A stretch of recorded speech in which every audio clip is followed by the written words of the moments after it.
Let's hear it. All right. Going live. What's up, shit stains? Doing another episode of the Shit Show podcast today. Me and Paycheck. Leah is gone, so Paycheck is going to do a nice cover of Leah's masterpiece of a song for the show. Shit show intro.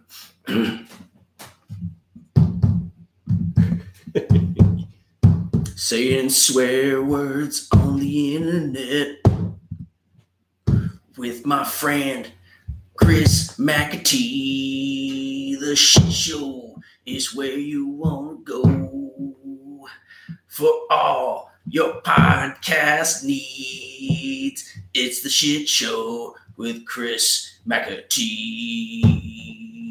It's the Shit Show with him, you and me. So come on down, let's go, let's go, let's go. And Josh is a little bitch. All right. I think Leah does it a little better, but we appreciate the Paycheck intro. Oh, yeah. All right. So tonight we are not doing a fight companion. So that's weird. We're actually going to do our first non-fight companion episode of the podcast. We're going to be covering basically whatever the fuck I feel like. We just watched Infinity War. Snap your fingers. Yeah, so we're doing that. We're going to talk about Triple G a little bit probably since he's going to commit murder on HBO tonight. Homicide on HBO. Tune in. $60. They got the $60 to see fucking Canelo Murka. Fucking snuff films are usually a little cheaper, but all right. So Infinity War, what did you think? You've seen it twice. Infinity War. Saw it first time last Friday. Saw it again today. Like I told you, not that big of a really comic book fan, but I mean, it's kind of hard like growing up my age and not knowing who like certain superheroes are. Yeah. You know, you just like when you're a kid, you just go with like mini phases of like watching a cartoon or something. Then you're just kind of in it. Yeah. You just kind of understand like the general scheme, what's going on. Yeah. I used to only know like the main ones, basically like Superman, Batman, Right. Iron Man, whatever. And now they've got fucking a bunch. Like Guardians of the Galaxy, no fucking idea what that was when I was younger at all. Didn't know it existed until the movie came out, not gonna lie. Dude, have you seen Guardians of the Galaxy? Yeah, I've watched them all. Okay, good. Yeah, I liked him until this like Peter Quill or whatever, Chris Pratt. I mean, I still like Chris Pratt as an actor. He's fucking funny. Like in Magnificent Seven, he's like so far so good. That's his fucking thing. But he's basically the same character and everything. They just put him in different time periods. Yeah. He's got that personality. Other than the movie where he fucking banged Jennifer Lawrence in space. He's a different character in that one entirely. But yeah, I liked him until fucking, man, he's ruined everything. We're probably going to have some spoilers. Spoiler alerts ahead for Infinity War. I'm going to recap Infinity War and tell you, just kind of go over it. I tried to take notes during the movie, but it was too dark and I was too inebriated. So I'm just going to read the plot on Wikipedia and we can just comment on, how we felt at that certain moment. All right. Stuff like that. So yeah. All right, here we go. All right. So Avengers Infinity War.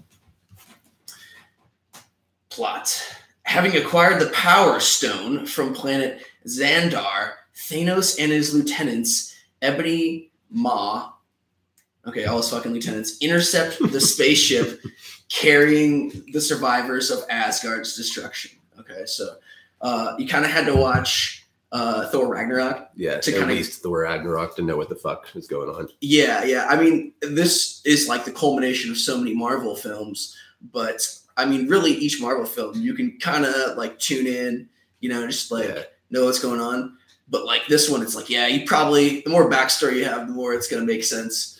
But it picks up basically where Thor Ragnarok left off. And the last scene you see in Thor Ragnarok is like Thor and like half of Asgard, who are all the survivors of Asgard because he got fucked up in a spaceship. Like, all right, we're on our fucking own now. No more Asgard. What do we do? We're on a ship. And this movie starts with them just fucked up, just immediately fucked up. All dead. Just all dead. The big black dude that does the portals. What's his? I don't remember his fucking name, but he was like one of my favorites. He had the fucking Heimdall. crazy Heimdall. Yeah, motherfucker goes first. He's like the first death. Yeah. Black dude totally died first in this movie. No. Black dude. The first fucking scene is the black dude dead. Yeah. He couldn't have died more first. No. The first death in a movie full of fucking death. He was the first. So they're just fucked up. They just got fucked up by Thor's evil sister. Then they got fucked up by Thanos. And it starts off with Thanos and his boys just walking around like, yeah, I just fucked you up. Finishing dudes off. Yeah. And not in the blowjob kind of way. Right. No, they were walking around just beating dudes up. No. They're just walking around like, yep, we fucked them up. And, but like Thor and Loki are still alive, of course. And Loki's like, let me be on your team, basically. Yeah. He did some Loki shit. And he's like, oh, yeah, he's trying to do some Loki shit. And in comes our main villain, Thanos, who's pretty fucking badass. He's like Purple Hulk. Dude, Thanos looks like giant purple Stone Cold Steve Austin. Ron Perlman. With a testicle chin and God armor. He just reminds me of Ron Perlman. Yeah. I'm surprised that he's basically Hellboy, but purple. Yeah, very Hellboy-esque. Yeah. Very Hellboy-esque. So he's walking around in this like sweet armor. And like, yeah. All right. And so... Why did they use armor the rest of the movie, though? Because after he had that stone, he didn't need it, I guess. That's a great point. Yeah, he had like cool armor, and then like 5 minutes into the movie, he just takes it off. He randomly took it off too. It was like just in conversation, like, none of this shit anymore. Well, at the same time too, he's like acquiring more Infinity Stones. So maybe after like 2 stones, he's like, I don't need this fucking armor anymore. Fuck this. He's just waiting down. Maybe, I don't know, but yeah. So Thanos is up, walking around, doing his boss shit, and so he's like, Loki, where's the fucking where's the blue stone? Thanos already has the purple stone, which is fitting because it's purple. And I forget what these stones mean, but he's got the purple one, and he's like, Loki, where's the fucking blue one? And Loki's like, I don't have it. It was destroyed. Then he's like, eventually like, no, here it is. Here's the fucking blue stone. He's like, don't torture fucking Thor. You already lost a goddamn eye. Yeah. Thor lost an eye in Ragnarok. And so he presents it to him. Thanos gets it. Bam! Slams it into the Infinity Gauntlet, which is like this metal glove that's really badass and just holds all the stones on top of it and lets you wield the stone's power, I guess. So, bam! Pops in his glove and then kills Loki and just leaves Thor for dead. Like quick, too. Just fucking like, dude. Yeah, he squeezes his neck and just snaps him like an animal. And oh no, we totally forgot though. Before that, the Hulk comes in, and like they're like, Loki's like, no, we have a Hulk. We have a Hulk thing, and the Hulk comes in and gets, dude. That is what the dude who's gonna fight Canelo tonight is gonna look like. The Hulk got fucked up. He got 30-piece chicken McNuggets dropped on his face, dude. Just nuggets. It was sad. It was like, dude, like he came here like, all right, we're getting down to business, and then Hulk just gets mercilessly beat up by purple Stone Cold Steve Austin in his cool God armor, and which I was saying earlier, it really shows you right off the bat how powerful this guy is if he's gonna fuck up the Hulk quickly. Hulk didn't even want to fucks with him the rest of the movie. He wouldn't even come out. No. The Hulk was not to be seen for the rest of the movie. Didn't come out. It was just Bruce Banner just being his weak ass normal self. Yeah. But and then Heimdall or whatever, the black dude who died first, he shot Hulk like basically through the fucking, I don't know, whatever building the Doctor Strange guy is and all the little magician dudes. Yes. That's how Hulk stayed alive. Yeah, so he fucks up the Hulk, doesn't kill him though, and then shoots him back to Earth. Bam. Lands inside Doctor Strange's headquarters. And it's Doctor Strange and his Asian boy. And I'm like, oh, shit. So immediately Banner's like, oh, my God. He's so powerful. He fucked me up. He's coming to Earth. Get ready. And so at that point, Doctor Strange portals over to Iron Man, who's like on a jog with his wife. Portals over him. He's like, dog, it's fucking serious. We need your help. Right after Iron Man was just like, sup, girl, I'm done with my bullshit. Let's get fucking married. And then he's like, just kidding. I'm going to be gone forever. Dude, again. Robert Downey Jr. was like a classic. Like, he might as well have had a sweatshirt tied around his neck in the beginning, like going for a jog with his wife. Like, so fucking just bitch ass rich dude. Yeah, he looked like he would sue you if you fucking hit him. Dude, yeah, he looked super litigious. Like you just came and tried to trip him. He'd have just an assistant on your ass immediately and sue you. Yeah, so then fucking Doctor Strange gets him to go with him, tries to explain the situation, and then apparently like fucking Captain America and Iron Man are still like broken up after Civil War fucking 4 years ago. He's like, I can't just call them, and they're like, dude, the world's gonna end. Don't be such a little bitch about it. Just call the fucking guy. He still never fucking calls him either. It ends up being bitch ass Bruce Banner. That's all he's good for is when he's not the Hulk. He's like, I'll make a phone call, I guess. I mean, like, it's world destroying. This is very serious, Tony. What are we gonna do? Like, we need to call Iron Man. Definitely not calling him, dude. Tony's like, I'm not calling him first. I ain't calling him. Okay. He hung up on me. I'm not calling back.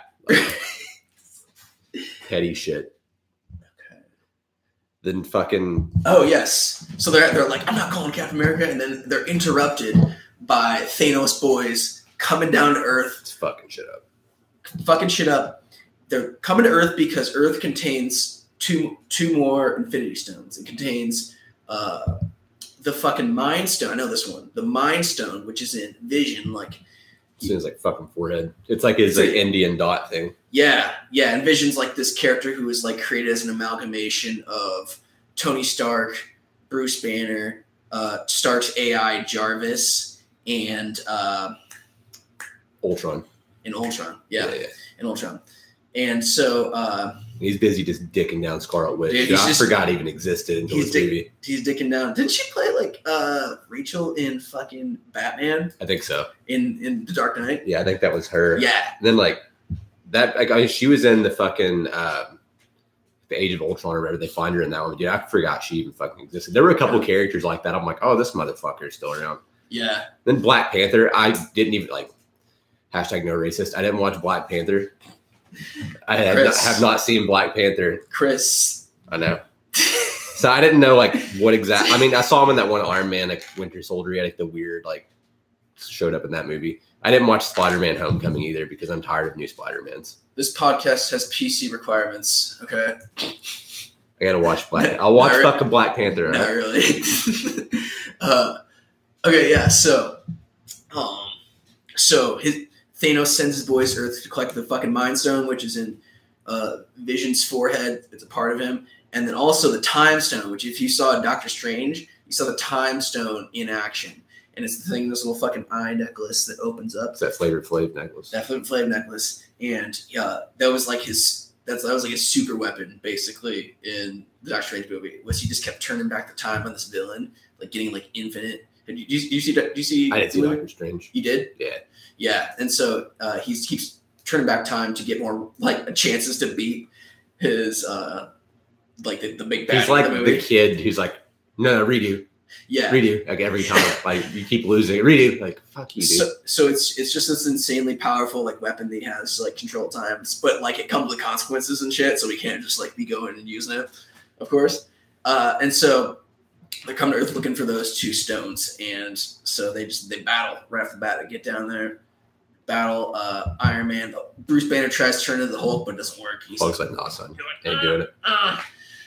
Wouldn't work, and so they battle, and fuck, what did I get? Spider-Man totally shows up. He's just like robbed on a school bus. Spider-Man shows up, and 5 years old. He's like Tony Stark's like protege. He's like his underling, you know, in like the superhero world. It makes for some really funny, just like. Okay, Spider-Man is a total like Boy Scout, basically. Yeah. He's like, oh, can I be one of the Avengers? Yeah, just like a fucking like campy ass like Robin from Batman. Like he's like Iron Man's Robin, basically. Yeah. But with like modern technology and modern humor. And so yeah, he gets in the mix, and they're throwing down, and then Thanos's henchman spaceship goes back up into space, and they beam Spider-Man up, and their fucking tractor beam. They got a fucking tractor beam. Their ship is just like a fucking wheel. Yeah. It's like they're beaming me up. Yeah. They're beaming him up. And so they're pulling Doctor Strange's ass in there. Just captured him. Is that? Yeah, because they were pulling it up and fucking Spider-Man was like, "Oh, I'll hang on to him," and then okay, so yeah, because he captured him in the bricks in the wall. Yeah, he locked him in some. There's other wizard on their crew. They had a wizard battle, and he locked him up in the bricks of the wall. And they captured Doctor Strange and his fucking Infinity Stone. They carry him back in space. Spider-Man gets caught in the tractor beam, and so Iron Man has to follow, of course. And he's like, "Peter, go home," and Peter's like, "Okay," and then totally doesn't go home. Regrets it immediately. Like on the ship, he's like, "I should have stayed on the bus." Like, yeah, go to school, bitch. Yeah, and then in the process of this, Iron Man launches like his new suit for Spider-Man. So Spider-Man like levels up, and it's basically like an Iron Man suit for Spider-Man, where he has like spider legs come out of his back. That's really badass, actually. Yeah, it was fucking cool. That was a really badass aspect. I mean, why were they making Spider-Man like that since the beginning? That would make for a way more badass. Give him a better suit. Yeah, something like that. Basically, like the Dr. Octopus suit. Like they kind of did it, Spider-Man. Yeah. But yeah, this Spider-Man, like, all right, so they've had like 3 or 4 different Spider-Mans, and like the Tobey Maguire one actually shot like web out of his fucking arm. Yeah. Does this one use like the web cartridge thing? Yeah. Okay. Yeah. Because I wondered, because they didn't really like he didn't run out or anything, and that was always a common Spider-Man trend. Yeah, like he always runs out in the middle of a fight and gets like fucked up, and then he has to figure something out. Like, I don't know. I was just wondering because like I didn't, like I said, I didn't watch Spider-Man Homecoming. I was like, I've had enough different Spider-Mans in my life. Yeah, no, there's no reason to watch Spider-Man Homecoming. Just the only reason they really have them is just so Spider-Man has a backstory inside the Avengers movies, basically. But they're shit. But yeah, so they're getting beamed up into the spaceship, and once they get in there, bam, they beat the henchmen, suck them out into space, and then they're like on this spaceship. Fuck do we do? You know how to drive this? I don't know how to drive this. Yeah. Who's driving this? Yeah, they're just like stuck on a spaceship. Yeah. Oh yeah, and then when they first get on the spaceship, fucking Iron Man, Tony Stark had like that phone call you have with your girlfriend when you're fucking up. Yeah. She's like, "You didn't go to space, did you?" And he's like, "I'm not gonna be home for a while." And then they like lose signal, and he's like, "Thank fuck." We didn't say that, but that's what I always say when I'm talking to a girl and she's like bitching at me, and I'm like, "Oh man, the call dropped. That's weird." That's like a classic Iron Man trope. It's like that. There's like at least once or twice during every movie, he has the call with his girlfriend. His girlfriend's just like, "Tony, why do you have to do this?" Like he gets like the bitchy girlfriend phone call. He's gonna be like, "Baby, no." You better not be saving the world right now, motherfucker. I thought we were done with this. Yeah. That's a classic Iron Man trope. And man, I would see to talk about this too. How much I think my favorite Marvel movie is Iron Man 1. Like when Iron Man 1 came out, like that was pretty badass. Yeah, it was good. That was a badass movie. What I like too at the end of it, like the fucking press conference shit. He's like the only superhero that's like not secret at all. He's just like, "All right, so go out there, just tell him it was all prototype, blah blah. It's not there anymore." And he's like, "All right, got it." And he gets on the mic and he's like, "So I'm Iron Man," and that's the end of the first fucking Iron Man movie. And I was like, "This fucking guy." Yeah, that was. Like I've never forgotten that part. Like first time I saw that, and I was like, "Oh my god, that's incredible!" Because like I didn't know anything about Iron Man. Maybe if you're an Iron Man fan, you knew that, but for me, it was like the perfect moment. Like, oh my god, this is incredible! Like this is just like all the best parts of being a superhero. You know? Yeah. And he just like owns it instead of like, well, he's like a super baller, so I mean, like he could just do that, I guess. Yeah, he's a huge baller, like Bruce Wayne, but unlike Bruce Wayne, he's just got like sick ass technology. Batman's got to get all this shit from Morgan Freeman. Iron Man makes it himself. I mean, essentially, like with the level that Iron Man's at with his shit, like it basically is a power. You know, it's just like he's probably got some shit. Like if danger is imminent, like his suit activates. He's just like genius IQ and shit. Yeah. So he's basically like just like the primo form of Batman. I mean, actually, Batman has more like hand-to-hand combat skills, but I mean, who needs that if you got like a big metal suit? If you have powers, basically. Yeah. Who needs to be able to fight when you have fucking robot shit? So yeah, his armor and this is like nanobots, so he can make any weapon he wants basically. Yeah. Like he just like for his suit just became anything he wanted. It became like a spike at one time. It became like energy blasters that just like came out of his body and were floating next to him. Yeah. Really fucking cool. Like if that was like Iron Man 5 or Iron Man 4, whatever the fuck they're on, like that would be a sweet Iron Man movie to show nanotechnology. Yeah. But yeah, so they're on the ship and eventually they're just like the ship just crash lands into in this planet. I think it's like Who's fucking Thanos' place? it was Thanos' home planet. It crashes into this planet, and they're stuck there. And they're like, "Fuck! Well, we know like Strange has the gem. Thanos is gonna come for it. You know, like eventually, like he's gonna know where we're at. He's gonna come for it. So what do we do?" So they hatch a plan. It's when they run into Mr. Fuck Up. Captain Fuck Up shows up. Chris Pratt, the fucking Guardians of the Galaxy show up, and they like have this weird like Mexican standoff. Like, like, oh yeah, I'll shoot your dude. No, I'll shoot your dude. Like, it was weird. And then they just realized that they were actually there for the same fucking reason. It's like one of those like awkward things. Like, we're here for Thanos. Where's Thanos? And they're like, wait, you're trying to kick his ass too? Yes. Boys now. Yeah, man. So Guardians of the Galaxy minus like 2 of their team members because they teamed up with Thor. They meet up with Iron Man and Spider-Man. And so they're just grouped in Doctor Strange. So they're just grouped up, just ready to rumble. Just ready. I mean, not really. They're basically like, we got set a trap. So Thanos. So okay, I guess we should probably also scoot back to like Thor like shows up on the windshield of the Guardians of the Galaxy. Rocket and them. Yeah, and he's alive. He made it, and so he like steals their pod with Rocket and and Groot, and they're like, I know this place I can go where they'll just make me this badass super weapon. Like I just know that. I'm gonna go to Walmart real quick. I'll see you guys. Yeah, later. Like I need another fucking magical weapon because the other one got destroyed, and apparently, that's just part of what place you can go. So you just make me a really big ass weapon that I can fuck everything up with. Yeah, sure. Give me a second. Yeah, like I didn't know how Thor's hammer was made in the first place, but I thought it'd be like more epic or something. Yeah, you know? Some dude just made it. Yeah, some guy made it somewhere. like you think made it. Oh, fucking Peter Dinklage, by the way. Yeah, Peter Dinklage is a giant dwarf. Is a giant dwarf who makes super weapons using this dying star. So Thor, Rocket Raccoon, and the Groot go there, meet up with him, and he's like, "All right, man, they'll do it." But he came here, he fucked us up too. So all our systems are down. So if you want me to smelt you some of this magical metal, I guess I don't know. I don't know what the fuck he called it. I'll smelt you some magical metal into a sweet hammer. So Thor's like on it. So he goes out. And it's like restart a sun or some shit. They have to manually restart a dying sun, basically. So he grabs on to a rope that's tied to their spaceship. And he digs his heels into this fucking shit. And he has the ship take off to power. Oh my god, this is so ridiculous. It sounds so stupid. It sounds so fucking dumb. But it was awesome. And so he gets the shit.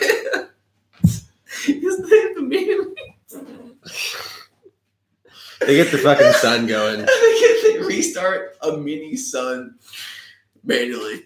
And jump start that shit. Then he has to like hold the cannon open so the sun can shoot its energy into the place where it smelts. And it's like fucking him up while he's doing it. He's just getting burned to shit. So they get it done. They smelt the metal and the hammer. I like how when they were making the fucking weapon, like they're doing it like, so obviously they knew that like, he was going to hold it open. They only have like one shot to do it. Like they knew the exact process, but I like how fucking Peter Dinklage was like, oh shit, where is the handle? They lost the handle. So Groot just fucking Groots a handle out of this fucking wood skin for this big fucking axe hammer hybrid thing. Like Thor's so fucked up, he's like dying, and for some reason, like that thing being done, like saves him, which I don't really understand. I didn't understand it either. I was like, oh, he's just like, well, the axe is done, sweet so weapons power me up. Yeah, I mean, he is like basically the god of like war within like Norse mythology, so that kind of makes sense. It's weird. Magical weapon, yeah. I was like, kind of pull a little fast one there, just reviving him like that. But they just like left Peter Dinklage chilling out there too. Yeah, Peter Dinklage still just kind of out there. Like, what if he'll make like more weapons and like sequels to Infinity Wars? Also, Peter Dinklage made the gauntlet. It's probably something important to mention. Yeah. So he's the guy who made the fucking glove, the gauntlet that holds the Infinity Stones. Yeah. So he did it. So like Thanos is supposed to like spare his people, and you totally didn't do that. He's like, thanks for the glove, nerd. Yeah. Yeah. beat it. Exactly. So meanwhile, Thanos is trying to track down the Soul Stone. Thanos shows up on his homeworld and fucks up Captain America, or not Captain America, Iron Man and everyone too. Was that Thanos? Yeah. He just showed up, or they were trying to take the glove off of him. Yes. Because, like, it was working. Oh, no, he got the Soul Stone first before he showed up there. Yeah. Bob murdering the shit out of Chris Pratt's girlfriend. Yeah. So he has to, in order to get the Soul Stone, he has to sacrifice one thing that he loves off, like, to the Soul Stone to get it, a soul for a soul. And so it was pretty fucking rad scene because he kills his, like adopted daughter. Like, she didn't want to be adopted. Like, it's his stolen daughter. He just murdered her. Everyone she knows and took her. Yeah. Like, his stolen daughter, I guess. He's got this one love. And he kills her. And he wakes up, trips out, wakes up, gets the Soul Stone. So, bam, another stone. I don't know what the fucking Soul Stone does. But yeah, so he gets that. Then he blips on over to where his homeland. His homeland, where Iron Man, Doctor Strange, and all them are waited, chilling, having a setting a trap for him. And so he shows up, bam, they spring the trap, they jump on him. Eventually they get to the point where the fucking he's like stuck. Where like the alien chick from Guardians of the Galaxy puts him to sleep, which I fucking called that shit the first time I saw it. I was like, that's a great ability. And so they hold him down and get her on his head, and she's like, oh, I can't hold him long. And then he like says some shit, and they're like, "What's he saying?" And she's like, "He's full of remorse," or like, he's mournful. And they're like, "Mournful for what?" And they're like, "He killed Gamora." And they're like, Chris Pratt is like, "Oh fuck." Yeah, but they were totally gonna like that whole situation. Like they would have beat Thanos because the glove for some reason was really hard to get off of his hand. Yeah, that was very weird. It's a tight fit. I guess. That was some more this movie slickness. They just kind of had to, like, oh, don't look here, spent like literally like 45 seconds trying to pull this glove off this guy. And they were gonna get it, and then Chris Pratt like just rages and just like pistol whips the shit out of Thanos, and it like wakes him up. He throws him off, and like basically he ruined everything. Yeah, they could have stopped Thanos' reign right there, but Chris Pratt's ego and emotion got the best of him, and he fucked it up. So, I mean, it's pretty on character, but yeah, so it'll be interesting to see how that plays out with his character. Like in the next movie, he's like, "We could have fucking saved Earth." Oh, dude, they gotta hate the shit out of him. Yeah, you would think. And so, but yeah, so he fucking doesn't work. He corners Doctor Strange. Just drops everybody. Just one hitter quitters everybody. Fucking stab the shit out of Iron Man. Stab the shit out of Iron Man. And so Doctor Strange is like, hold on. Like, I'll trade you the Infinity Stone for Doctor Strange's, or for Tony Stark's soul. So he's like, deal. Bam. Gives him the fucking time stone. And Iron Man like heals himself with whatever the fuck he healed himself with. Yeah, the rich people sauce, man. It's like when rich people get AIDS and shit and they just don't die. Dude, he's got a whole business back home. He just shoots stem cells out of his fucking fingers. Yeah, to get so much money. Dude, like in South Park when they're cracking baby necks to extract stem cells. That's totally what he did. He just shot dead baby in a stab wound and fucking sorted it out right away. Which, oh my god, I mean. That'd be a terrible way to get that. But man, if you could like harvest stem cell, dude, if you could have stem cell shots, I bet you'd feel fucking amazing. Yeah, I would. Isn't that like what Mel Gibson's dad did?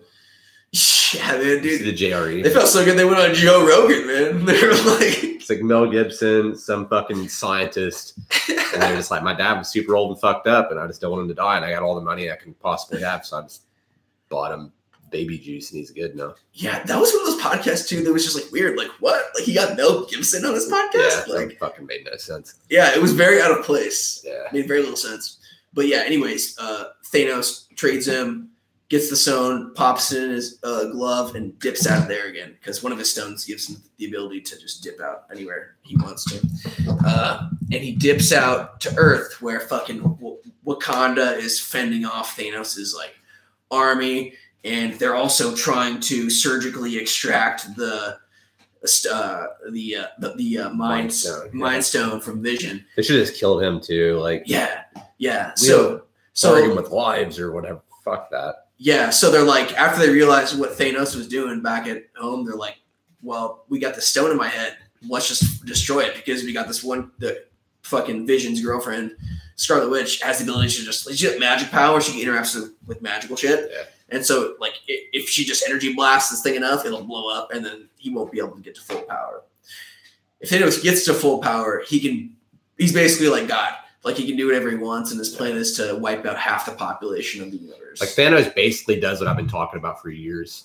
Like, we get too many people, like, half of us need to die. Right. So I'm like, come on, World War III. Or, like, every time we get, like, some kind of weird, like, bird flu, swine flu, H1N1 shit, I'm like, is this it? Is this it? Yeah.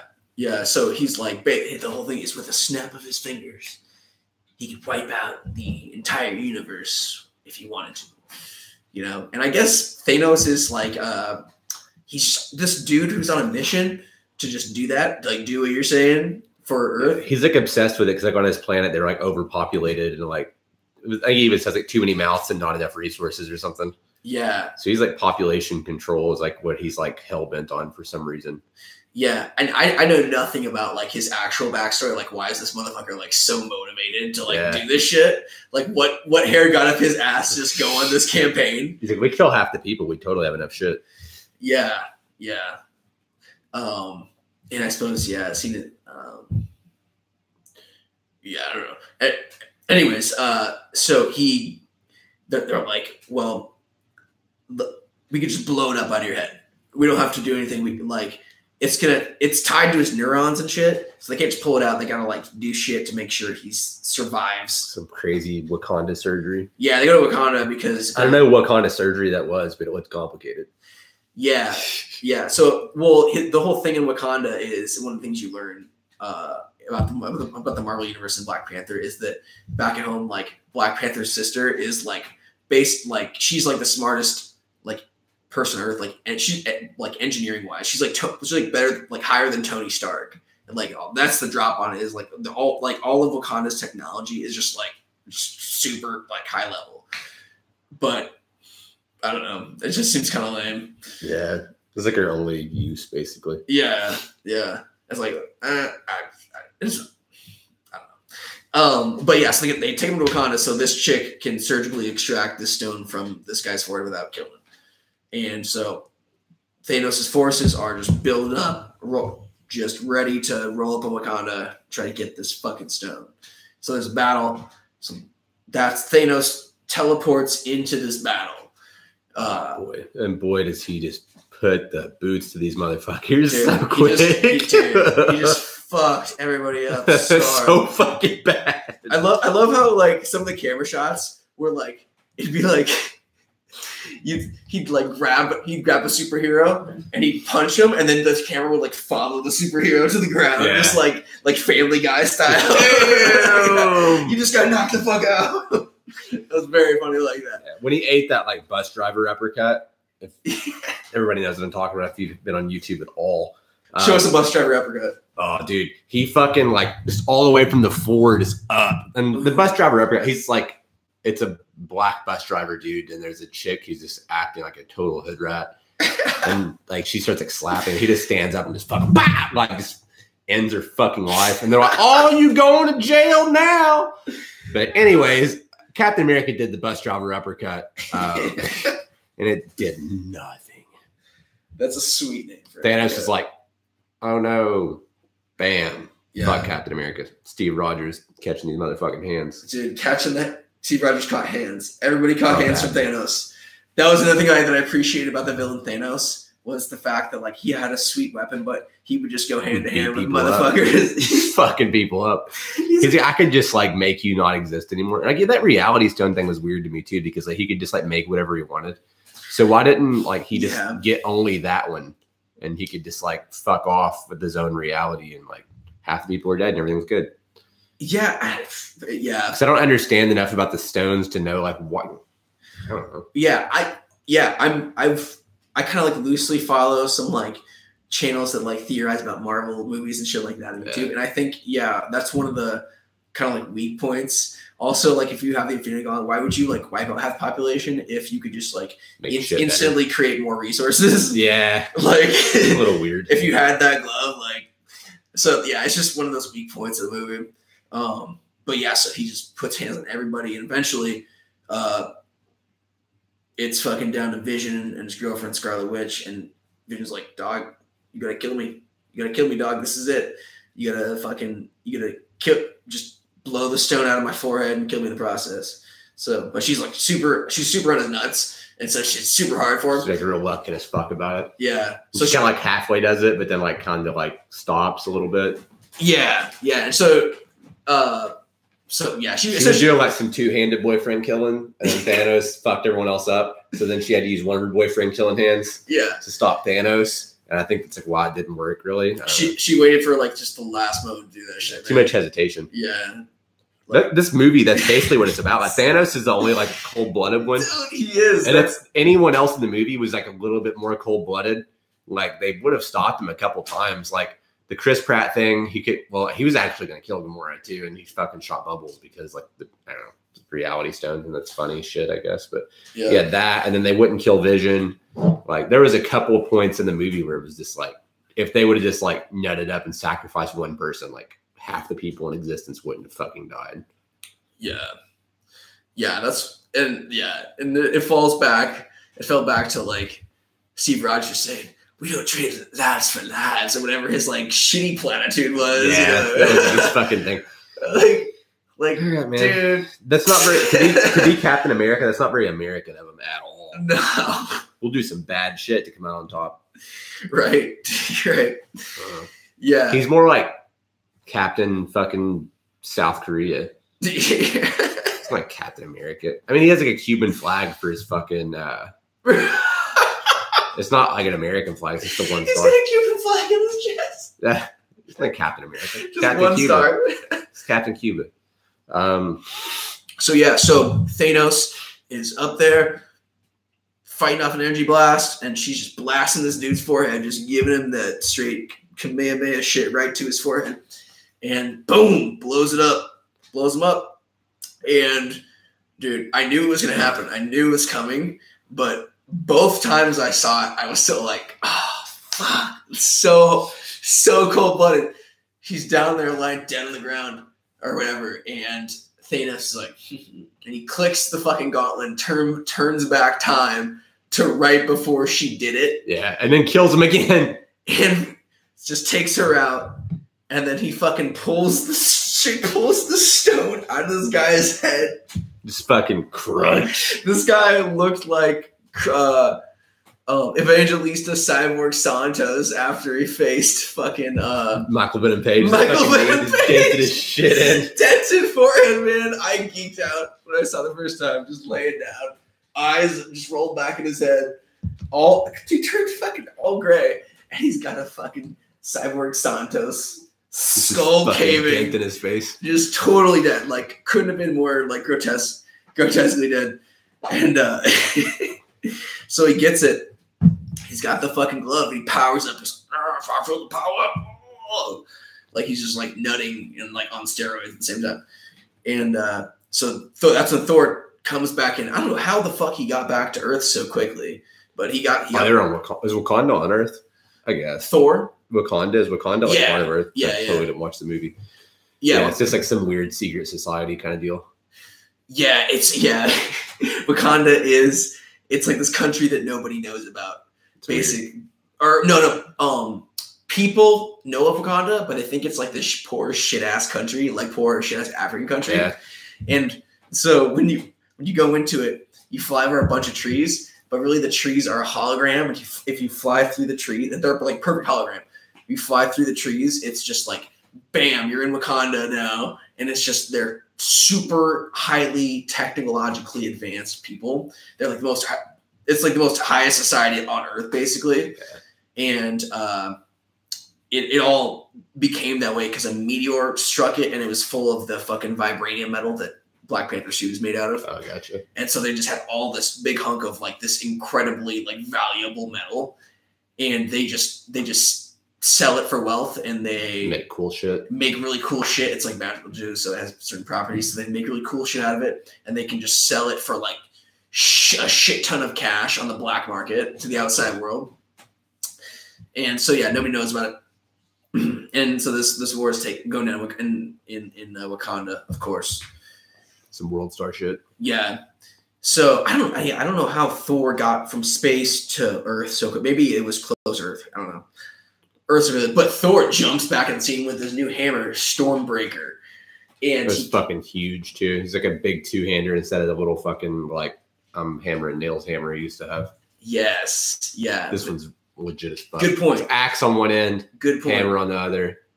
That was, you know what? That's a great point, and that was one of my classic gripes with Thor. The Thor character was he's got like this weak ass. Of course, like it has all these sweet properties to it, but it doesn't. When you got a dude like Thor, just give him a big ass two-handed weapon. Why wouldn't you? Why not? Yeah. Why not? What are we doing here? Yeah. And so he finally gets this big ass two weapon, and he just comes back to Earth and he fucking chucks this thing, and like a throwing axe, like a big ass throwing axe through the air. It tomahawks and it hits Thanos right after he powers up. And of course, this axe is magical, so it has the ability to like kill Thanos. Fuck him up. And so it hits him, bam, right in the sternum, fucks him up. And Thor's like all in his face. He's like, "What's worth it?"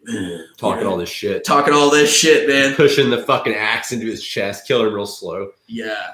Yeah. And Thanos is just like, bruh, you should have aimed for the head. Yeah. So he does this thing. He snaps his fingers and like I think there's like a minor earthquake or something like so. There's like minor earthquake happens. Yeah, it was weird. And there's like a beam, there's like a beam of light shoots out, and they come back, and the glove is just looking busted as fuck. It's all like burnt to a crisp, like he overpowered it, and Thor's like, "What the fuck did you do? You know what did you do?"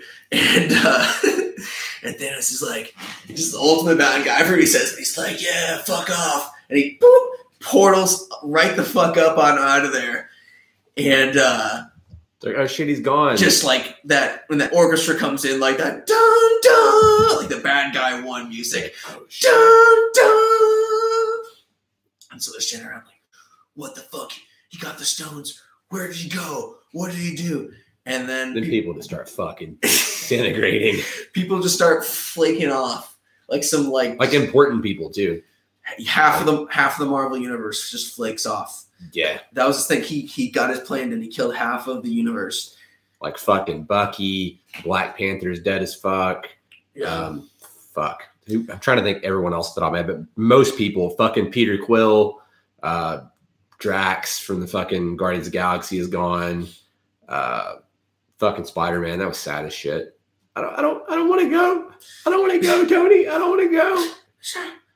Why did it take him so long to fucking disappear?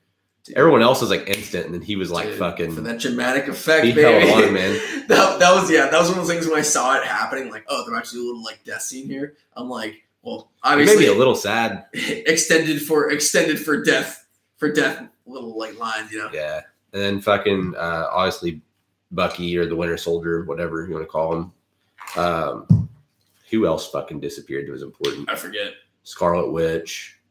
I really didn't care that much though, because I'm like, they're gonna bring back like in some capacity. Probably, yeah. Somehow. It's like, dude, if you're like 7 years old, though, that would have fucked your roll up hardcore. Like all the heroes die and the bad guy wins, because that's like been a trend since like it happened sometime like around our teen years. Like bad guys started winning in shows.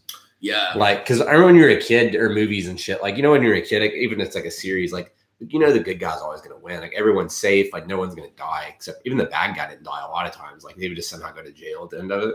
Yeah. Like they just fucking kill motherfuckers now. Yeah. Fuck. Start killing people. Yeah. Then we like the after the credits, because Marvel always does like an after the credits. Oh wait, hold on. We're gonna finish the rest of the movie. So they're flaking off, and they're just standing around like, what the fuck's happening? Where did he go? And the world's just in shit. And then the scene changes, and Thanos is like, it's on a camping trip and shit. He's like in his tent or somewhere. Wherever the fuck it seemed like a bad idea. Like I don't know. Like I guess his only goal was to kill half the population, so like everything's more sustainable, and like it was just weird to me. I don't know. I get what he was going. I understand like there's too many people thing, but like he didn't have like a weird end game. Which you thought he was, like, would be like obsessed with power or something because he had like the fucking throne in the one scene and like you thought he was gonna be like king shit after he did it, but no, dude, he's just like in the middle of nowhere. It looks like New Zealand or some shit, and he's just like in a fucking tent. And he just comes out and he's just like chilling. I'll have to rewatch that scene again because I couldn't tell if he still had the gauntlet or not. But I don't think we saw the gauntlet on him. But he's healed from his fucking like axe wound. All those stones are fucked up, right? Like.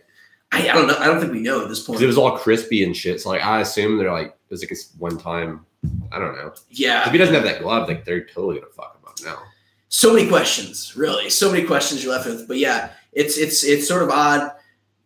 He walks out of his tent and he's just like overlooking maybe like I feel like a town or something. New Zealand. Shit. Yeah. New Zealand. Like they film Lord of the Rings right on the street. And then I was holding out. I was holding out for something to happen at the very end. But at the very end, he's just like. Yep. And then the movie ends. It's awkward silence in the theater too. Like everyone in the theater was like, you could tell everyone was like, "What the fuck? Yeah.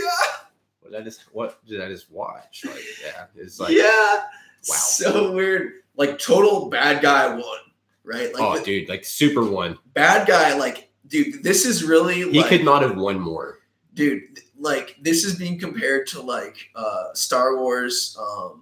The Empire Strikes Back, like how like good of a you're just scene, like, God damn, how good of a cliffhanger that was, like the entire movie had like it's just like 2 or 3 sweet cliffhangers going at the same time, and so it's sort of being compared to that because like the movie was so good it might go down as good as that, which I'm not a Marvel fan, but I thought it was goddamn, I thought it was awesome, good movie. Oh, by the way, if you thought the ending of Logan, the last Wolverine movie was fucking sad, stay the fuck away from Infinity Wars. Jesus Christ. Wow.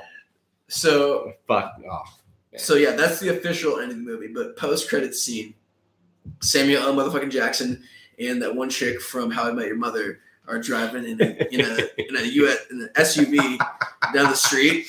And the chick from How I Met Your Mother has like a British accent. Apparently, I don't know what the fuck she does. Well, it was like a car that almost had like no people in it, which it doesn't. Oh, I get it because people disappeared. Yeah, makes sense. And so they're driving. They're like doing their fucking. It's Nick Fury and whoever his fucking gas assistant. And they're like discussing Avengers shit.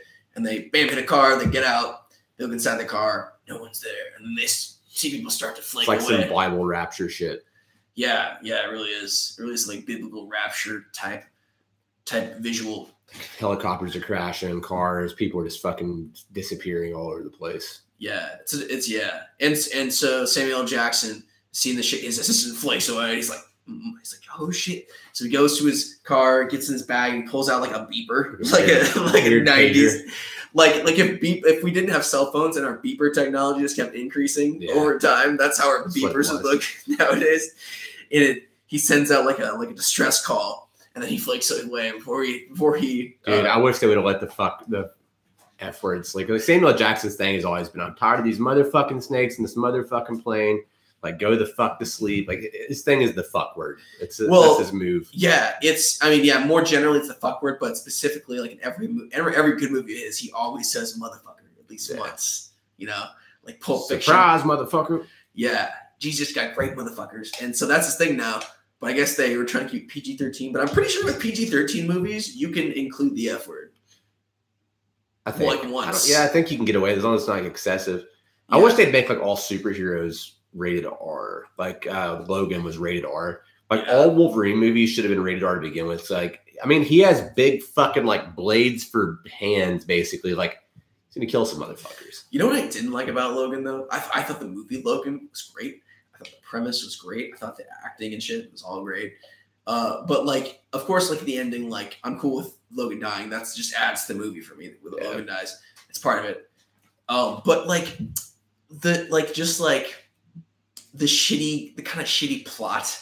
I didn't really dig the plot, and like just like the kids who are like the next generation of mutants. I thought it was like kind of like lame, Yeah. They could have ended it more cowboy, you know. But I think the ending was supposed to be like a lead into like another X-Men movie or something. Yeah, is that fucking chick like? Well, she was his daughter, basically, made out of his DNA or whatever. Yeah, I think so. Or if they'll do a movie with her, because like that one confuses me too. Because like I don't have like, well, I think comic books in general they have like all these multiple like there's like multiverses. So like that story didn't happen in another version of it. So there's like it's like basically like so many people make comics like fanfic, basically like each of them. But yeah, so like this is actually a pretty good point, right? Because within the world of comics, and I never read, like I said, I never read comics when I was a kid. I mostly just watched like cartoons of superheroes from time to time. It wasn't my favorite shit, but it was just kind of like as a little boy, if it's on, it's like, yeah, I'll watch it. You know, not gonna be terrible. That's my extent of knowledge in that regard. But I do know that within the comic book world, that you can have, like you said, like alternate universes. Yeah. Well, even like they even referenced it in this movie, like in Infinity Wars, like fucking Doctor Strange like went to the future in a bunch of different alternate realities for like it was like a weird like 15-second long part of the movie, but he was like, I went to all these different realities, like it was like some ridiculous number, and only one of them we won. Yeah. So it's like, yeah. So they have all these different realities. So I never know like when they do some shit, I'm like, they could just be like, just kidding, and then like reboot. Well, right. Yeah, exactly. Like with like just a different universe, or let alone time travel. Like look at I mean, time travel is one of those things where it's like if you have to use it, it's kind of like it's kind of like a shitty out. Yeah. But like the way he was using this was actually pretty cool. Yeah, I feel like the thing with Marvel too, like because I didn't read many comics or anything either, but like my dude that watched it with us, Diesel. Yeah, fucking he's super into comics, man. Like he's like he knows like everything. Like, okay, he's one of those guys. He knows all this shit. Like he probably could have told you exactly what's gonna happen in this movie before you watched it. Nice. But and I even asked him because like just something I know from him, and then also looking shit up. So like in the Marvel universe, they have like these weird like god kind of characters that like watch shit. Like they're literally called the Watchers, and he had like a smart ass fucking remark. Because I'm like, so really at this point, like the only person that could fix this would be like one of those like god people, like the Watchers. I'm like, so what are they gonna do? And he's like, they're not gonna do anything. He's like, they just watch. And I'm like, they never interview. And he's like, no, that's like their thing. They're like, well, yeah, they're like God basically. Yeah. They apparently have like just they can do whatever they want, but they just do nothing. That's pretty weak. Yeah. So like, I don't know. Like then with the Infinity Gauntlet or whatever, like a couple different people have had that over time, and there's like different like, timelines. So just from when I looked at it with that, so I assume one of the good guys probably gets that gauntlet. I would assume probably Captain America will use it because he's like one of those only people that's like pure of heart. Like way back to the Age of Ultron movie, they know they're all sitting around drinking or whatever, and like Thor's hammer, that's like everyone's trying to pick it up. Like David Banner, like Hulk tries to pick it up. Like everyone tries to pick it up, and when Steve Rogers, Captain America, grabs it, because you can only grab it if you're like basically like pure good is like the deal. Yeah. So like he grabs the hammer and like it starts to come up. It doesn't actually come off the table. It's like an after credit scene. Yeah. And like you see like Thor's face, like when he goes to pick it up, because you see Thor's kind of like, oh shit. He's like drinking a beer and he's like, oh fuck. Like he almost picked that up. So I think he's like, I mean, everyone's on kind of like a spectrum between good and bad. And I think he's like all the way good, and Thanos is like all the way bad. Yeah. Well, fuck that. Thanos isn't really all the way bad. I'd say if anything, he's all the way neutral. He's like chaos or like chaotic neutral. Maybe I don't know if he'd be chaotic neutral. Maybe he's like lawful evil. You know what I mean? Yeah. Because he has like he's evil. He's the bad guy. Like he's like the ultimate fucking bad guy. He kills like everyone. He really is. But he has like this. There's like a reason for it. Like he thinks it's the right thing. Like he thinks he's doing it. He's like, I'm gonna fuck you up for your own good. He's like that fucking guy. Yeah. And they had Josh Brolin play him, and Josh Brolin's a pretty badass actor. He killed it. And yeah, like I was so like I don't know I don't know how to describe what I felt watching Thanos, but it was like, yeah, like I definitely like felt something watching Thanos, which is like weird because he's CGI. Basically, you know? Yeah. Like, damn, that's pretty impressive. Yeah, that like and just the way he's written. There are characters like that in like certain books or movies or shows or whatever that like they're just like iconic. Like I don't think anyone's gonna fucking forget about Thanos. No, man. He's like the villain of our generation now. Like yeah, well, I know that within like fuck the Joker, like right, Thanos. Right. Yeah, like, well, because I know within the Marvel universe, he's like, of course, like very well known. He's just one of those reoccurring villains. I had no fucking idea who he was until like these movies, like the Avengers movies, wherever they reference him and like he appears. What was the first one he was in? Because I don't even remember. Man,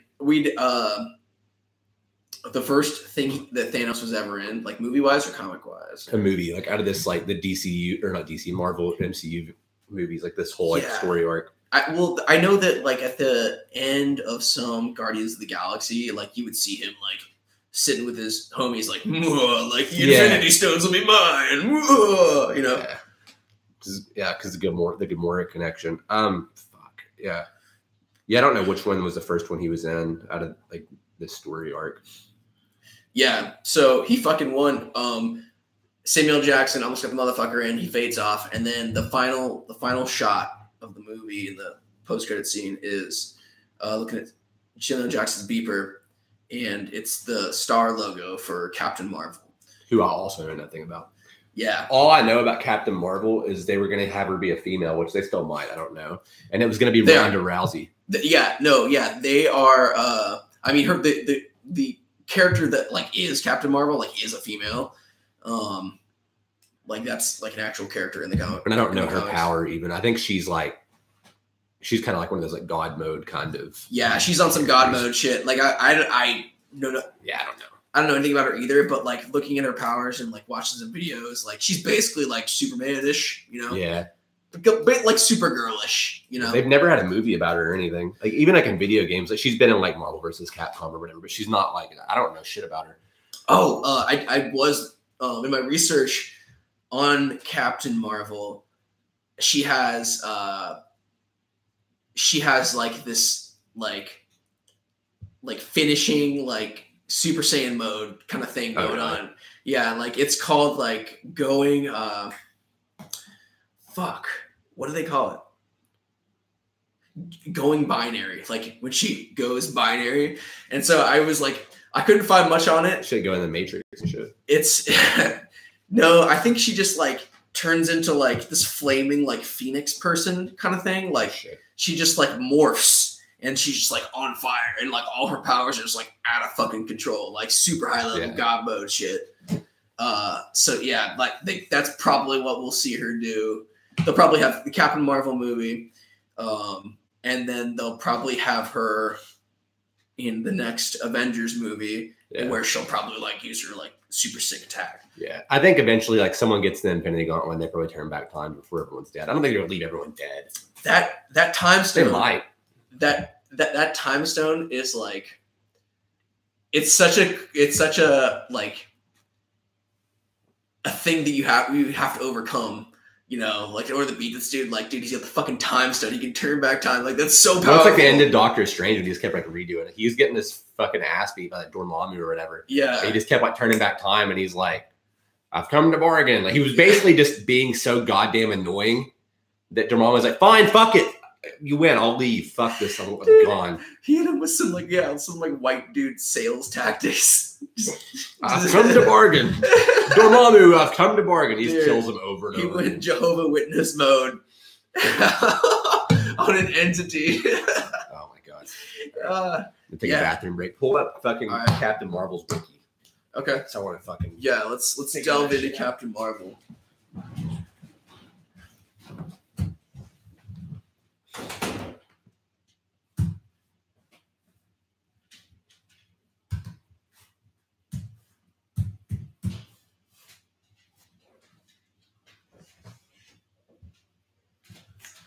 Also coming up later, we have discussion on the conspiracy theory that Post Malone does not exist. It's going to be a real gem.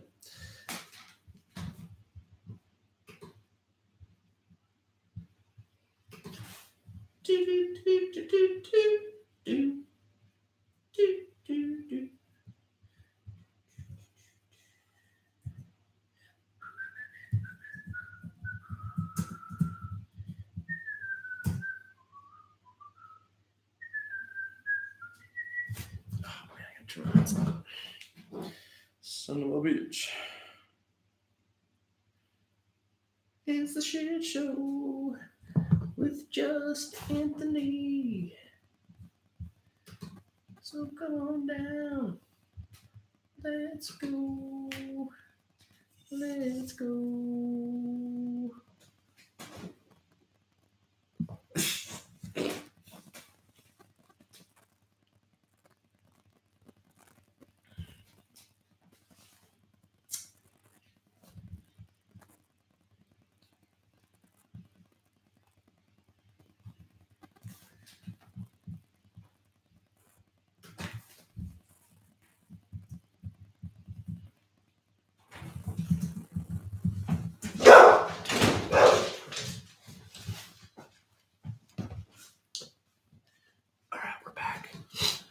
Back, homies.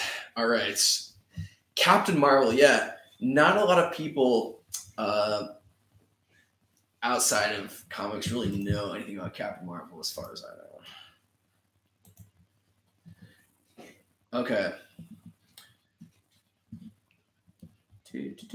Oh, shit. Okay, there were like multiple Captain Marvels throughout the ages. Is it another timeline kind of deal?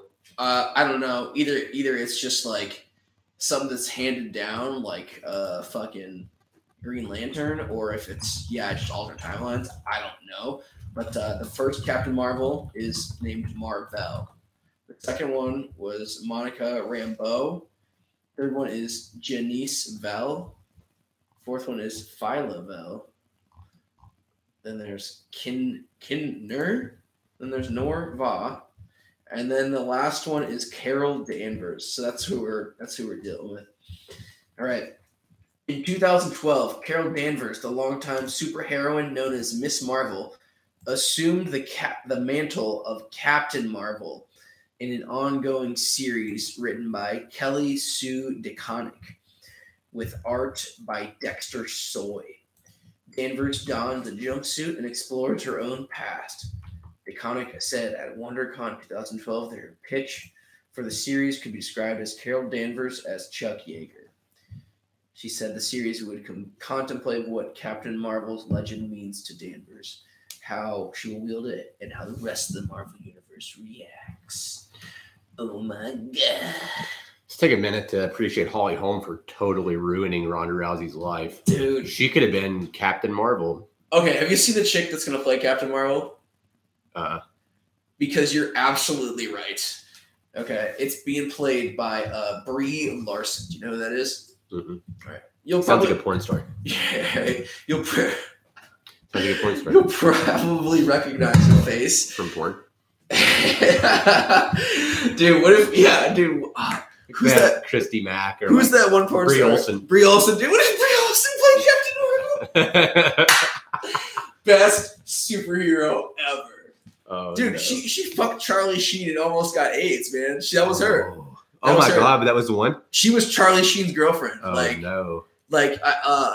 She went on some talk show after that and talked about it when he called her up and told her that he had AIDS, and she was just freaking out in a state of shock for the amount of time it took to get the AIDS test back. And she went to 5 different places and got it verified right away. Fuck me. Right. But she was on there crying about it, having PTSD about AIDS. About just AIDS PTSD. About almost, she fucked someone who now is telling her that she has AIDS. Dude, that'd be so rough. I hope I never get that phone call. But actually, AIDS is way more curable nowadays. See, I don't know if it's curable. You just don't die from it. Yeah, you can mitigate it. You have money, anyways. The question, it's hepatitis, whatever. You can get cured of hepatitis now, or one of them. There's 3 different ones, but the one that all the people do get liver sclerosis, hepatitis from drinking, or sharing needles, doing drugs. Basically, the partiers hepatitis. That's curable now. It's the pills are expensive as shit, but you can get rid of it. Yeah. But back in the day, hepatitis used to be fatal, right? Was that the knock on it? Who's this guy right here? Yeah. Oh, it needs some X-Men. Yeah, Captain Marvel looks stupid. How come they can't make it the way you guys want it? Also, Leah Moore, our resident musician, was in here earlier and said, "Y'all gay," which is actually hilarious because I just before we went live. I'm like, man, nobody's been in the comments and like really talked shit to us and told us we're gay yet. So thanks, Leah, if you're still watching. But yeah, hepatitis. Did that used to be like a thing that like you got it was a death sentence? Yeah, like it's like an immune system. Dude, so thing. Yeah, AIDS was like the next version of hepatitis. Yeah, it's like Super Saiyan hepatitis. Dude, it's an autoimmune disease. Here's a question: Do you think like it's so like you can mitigate it so well nowadays that like people with AIDS like have sex like with their partner? I don't know. I feel like if you could find someone to fuck you if you had AIDS still, like if you guys were gonna be together forever, they just be like. I always wonder this every time I see Magic Johnson. I'm like, dude, he still gets laid. Does he still fuck? Probably. Dude. There are people that like he's got so much money, they would probably be like, you pay me $1 million and you can give me AIDS. I mean, I'll have AIDS $1 million. It's fine. I go higher than $1 million for AIDS, I feel like. But. He for sure like wear a condom. And dude, he probably has a fucking vasectomy too, right? I mean, so yeah, you still have fluid that comes out. It's in the fluid. Yeah, you'd still have it. Yeah. So even if you were impotent, you could still theoretically. Yeah. Like if I got a vasectomy and I had the clap, I would still give it to someone. Yeah. I think. That always like, dude, is Magic Johnson still fucking like? Is he with his wife and they just like agree like, I love you so much, like I'm gonna let you fuck me with a condom on, but you gotta pull out too. You know, kind of the scenario. I don't know, man. Like condom on, quite the risk. Pull out. Like, dude, yeah. That's so brutal considering like how legendary Magic Johnson was for getting laid. Like that's so just throw a wrench in his life hard. Fuck, man. Hard.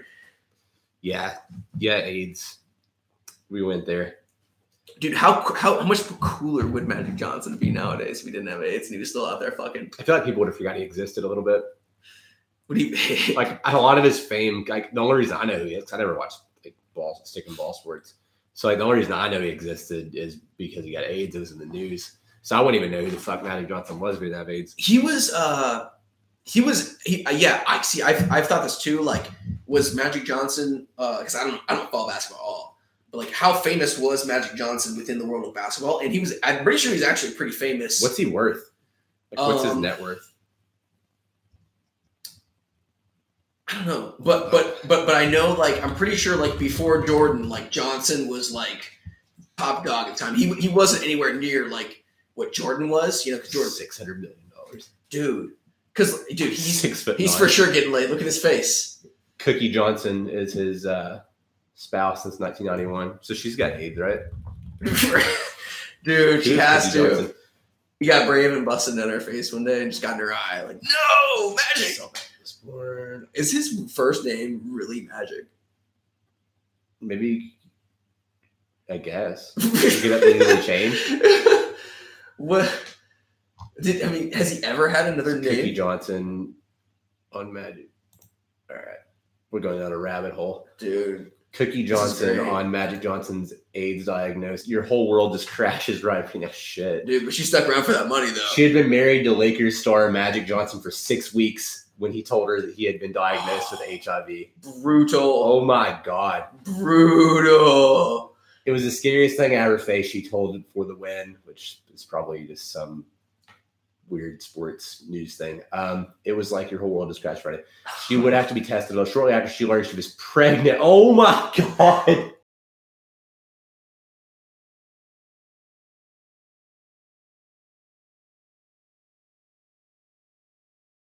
To go about her daily life, I'll be reminded of the potential death sentence that awaited her as well. It was everything I could do just to stay calm, she said. We just decided we would be positive. We prayed about it and we just had to let it go. We just put it in God's hands. And then we found out the results of my test and the baby's test. It was just like a big weight lifted. But then we found out his second test still confirmed that he had it. So it was pretty devastating.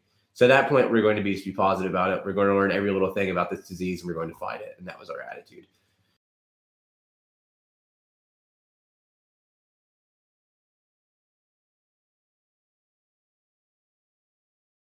To then Commissioner David Stern's report, has gone on to live a miraculously healthy life. He remains one of the most beloved figures in basketball. Earlier this year, the Johnsons threw a huge party to celebrate their 25th anniversary. There's a clothing line. Let's see, Magic Johnson students. were supportive after the diagnosis. Larry and Sharon Drew remained especially close. Michael Jordan's embrace of Johnson in the Olympics was also huge to the family. He even pulled him a little closer to him. Cookie Johnson said everywhere they went, they did everything together. Dude, they're homies. Holy shit. They're homies. So what did Cookie Johnson do before she got with Magic Johnson? My God, man. 6 weeks and you're pregnant. Fuck. Dude. So does the kid have AIDS? Did they have the kid? What happened to the kid? The kid's alive. They have. Does the kid have AIDS? They have 2 kids. What? What did she do? Like, dude, you hold up. I'm on this too. This is too interesting. Dude, what is it like to be a person who has AIDS? I don't know. Okay, like, do they like not do certain stuff throughout the line? See, like, I wouldn't even want to play basketball so that age. Now you can like catch an elbow or something, right? Yeah. Like you'd have to limit yourself, like physical contact wise. You like fucking you have your own bathroom because I mean, like, your gums bleed when you brush your teeth and shit. Oh really? Yeah, I mean, like if you ever brush your teeth and like. Oh yeah. Oh totally, yeah. So like, what, you spit in the sink like someone else? Like, I don't know. Yeah. Dude, that's fucking trippy. Like, man. Dude, you gotta bust loads into a fleshlight with like a radioactive like disintegrator on the end of it. It's like just immediately eliminate. God damn it. Yeah. Fuck. That'd be brutal. Okay. What the fuck was I talking about before we started the podcast? Oh yeah, I forgot. I almost stabbed 3 guys in Nubo. Yeah, dude. I just remembered that. All right, so I went on a first date. I guess kind of. Yeah, it was a date. Went to the new Chrome Horse for newly opened location. They still had the Blair's Ferry one, but they're back in Nubo now. Right. So we ate. It was kind of awkward and like I wasn't even drunk, which is different than usual. And like I don't know, like normally like I try to like keep it there and I don't know like how fucking crazy I am, but I just like went on the start how I hate people. Like most of my family's dead. Ideally, I would want to be in a relationship with someone whose family's also mostly dead. Like that was our conversation. She didn't talk a lot.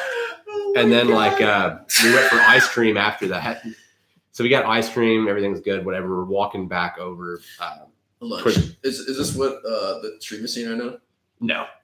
Okay, so they're still see the normal thing. Oh, okay, cool. Yeah, so we were walking back towards our bike, we were gonna leave, and then all of a sudden I see these like 3 drunk dudes. So they probably came from like the Czech Village area. They're walking and they're on a bike, and I was like, oh my God, I think these jackasses are about to touch my motorcycle. And you could tell she was like, so, but she doesn't understand. She doesn't understand my wifey. Nobody touches wifey. So like one of them, like they're kind of like fucking with it a little bit. Like he like, puts his hand on it, and I like lose my shit, dude. He like I think he's gonna throw his leg out. He's gonna sit on it or whatever. So I always have this kind of like monotone, just like calm voice like all the time. And I was just like, yeah, hang on, I'll be right back just a second. So like I start walking across the street and I just fucking go full rage mode. I was like, don't fucking touch her. I'll cut your goddamn fingers off. And I fucking pull, like, I have my hand on my knife. I got unbuckle my knife on my belt. I'm like walking across the street and like two of them jabbering. Like, I couldn't tell what they were saying, but the one third one was like, oh my God, apologize to him before he kills us all, was what he said. And they like apologized or whatever. And I like, everything was good. I walked back across the street and then like they started coming across the street. So I'm like, oh God, here we go. So I was like standing there, like she kind of like like when I was yelling at them, she was like, I'm going to walk off. Like you could tell she was just like trying to get the fuck out of there because like she doesn't know me. So anyways, I turned back around and started talking and I'm like, oh shit, here they come. Like I could hear them walking up behind me and I was like, hope they don't like all try to fight me because there's 3 of them. It's probably not good, but I was just like, I might have to fucking stab these guys. So like, fucking, while this is going on, they're like super nice. They're like, they want to like shake my hand and apologize, whatever. And like, then they ask for a cigarette. I'm just like, are you fucking kidding me right now? But like, they're like shaking my hand. I was so paranoid at shaking their hand. I was like, dude, he's gonna like hang on to my hand and they're all just gonna fucking start just blasting me. Were you kind of catching that vibe from them or? I didn't know, man. I just threatened them like they're drunk. Like who knows what's gonna happen right now? But everything was fine. They ended up like walking off or whatever. So I'm like, well, it's like, sorry about that. I normally don't try to fucking murder people, but it's funny that because I went from like, oh my God, this raspberry Rhapsody ice cream from Nubo is so good to like, don't fucking touch my bike or I'll cut your fucking fingers off. Like this chick, like I was like, when I was driving off the motorcycle, I'm like, she is never talking to me again. Yeah, man. Dude, if I was on a date with you and I saw that shit, I'd be like fucking out of there. Yeah, like I think she was like trying to leave. Like, Jesus Christ. Oh, you know she liked if it. you have the clap. You know she liked it, dog. Oh, dude, I think like maybe secretly she was like, she got the immigrant mentality. This guy's dangerous. He's dangerous. It's so attractive. No, I don't know. It was weird though. But yeah, Cookie Johnson, Magic Johnson's wife. Holy shit! His name is Magic and her name is Cookie. Yeah, is that like her Aletha Kelly is her?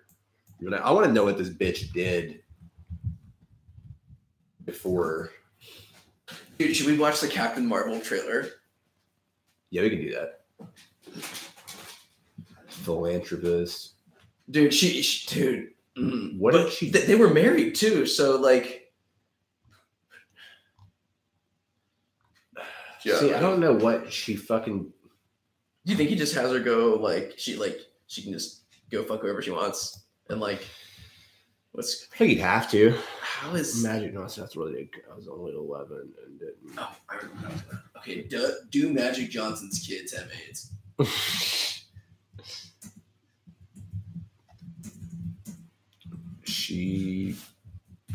Sarah and Lansing had one son together. They adopted a daughter. So the daughter's adopted, but they had a son together. And then he has another son from a previous marriage.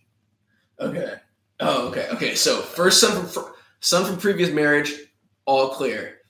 The one son between both of them before the adoption, because the adoption came after, like, well, can't have more kids.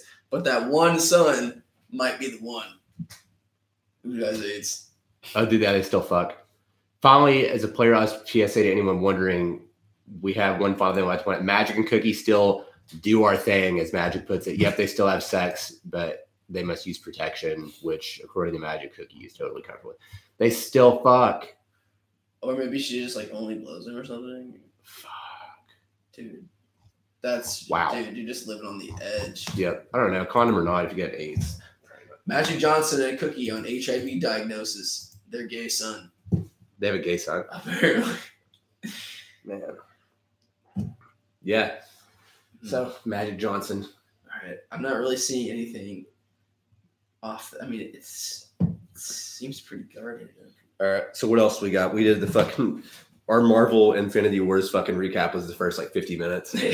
So, we're an hour and 17 in. So, yeah. Infinity War was fucking sick. Go see it. I mean, shit. Even if you haven't seen any superhero movie before, it would still probably be a pretty tight movie if you just know what superheroes are. Dude, everyone's watching it too. It's super big. Like even like my boss, like she saw my ticket, like the little thing I had for the 4 tickets, and she was like, "Oh yeah, we're me and my husband and our friends are gonna go fucking see it Friday night." So yeah, so everyone's fucking watching it apparently.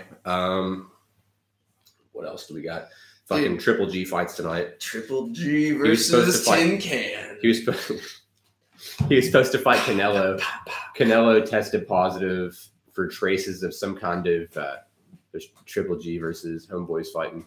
Yeah, so they were supposed to fight Canelo, which was like going to be a rematch, I guess. And then Canelo tested positive, and for like fighter safety because he was on steroids, like trace amounts, they canceled the fight, and we're going to do like they're just going to postpone it. But Triple G still wanted to fight a dude, so they threw in this guy who has no business fighting him. So they stopped the fight for fighter safety due to steroids, and then completely ignore fighter safety and do a horrible mismatch. So there's going to be a murder on HBO tonight. Man, I could really go for some. Do you have HBO or I can get it. Yeah. I should pull that up. I could really go for a boxing fight tonight. That would hit my spot. Dude, Lomachenko's next weekend. Whew. Yeah, that's gonna be good. I like fucking watching him fight. I think he's the best boxer on the planet right now. I don't think it's even like arguable either. Like no one else is even close. Boxing is just one of those things that's grown on me over the years. I was never really too big of a fan of it, but I appreciate it more now. Seeing good boxing after watching so much MMA, seeing the difference in hands is really different. It's a different level. Yeah. Well, McGregor versus Mayweather. Yeah, it's different.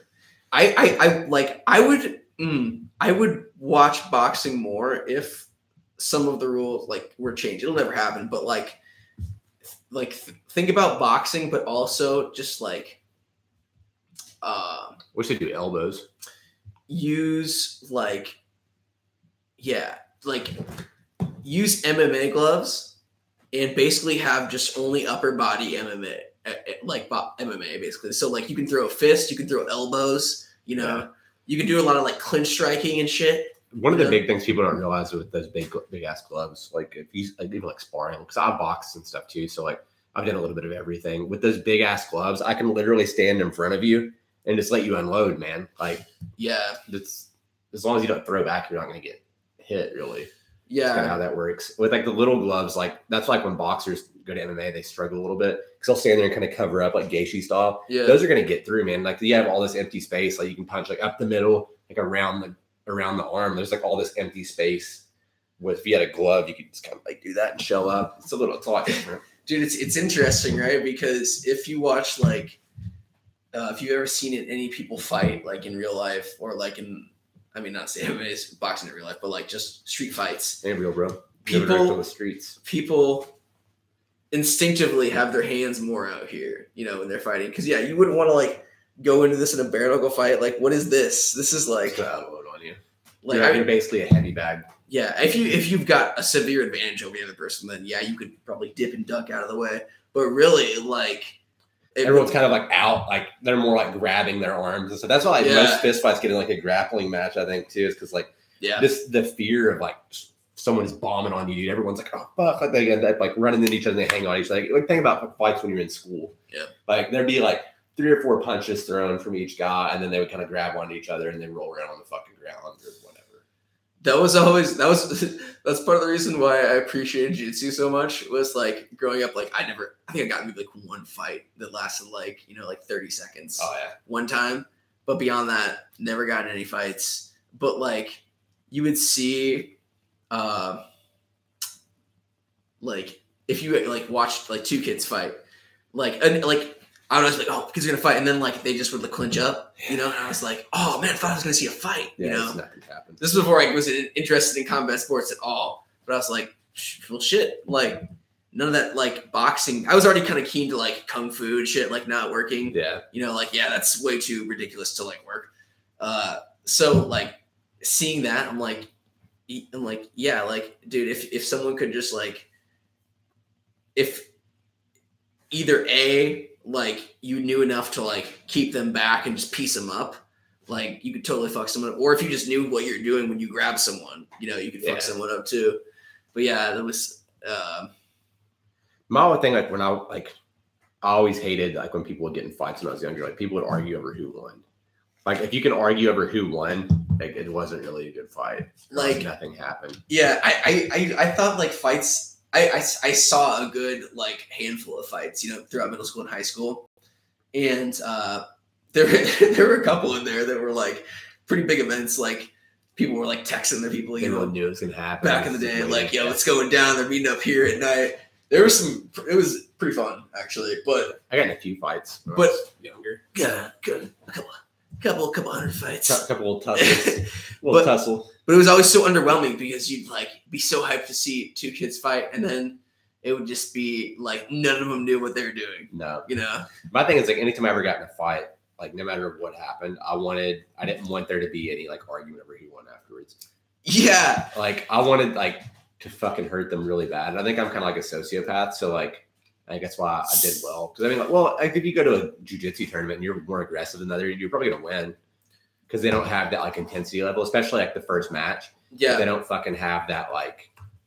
They're not aggressive. As the thing about that is like as long as you can not get caught, like you can be at a severe skill disadvantage. But if you just have like a lot of aggression and athleticism on your side, then they go a long way.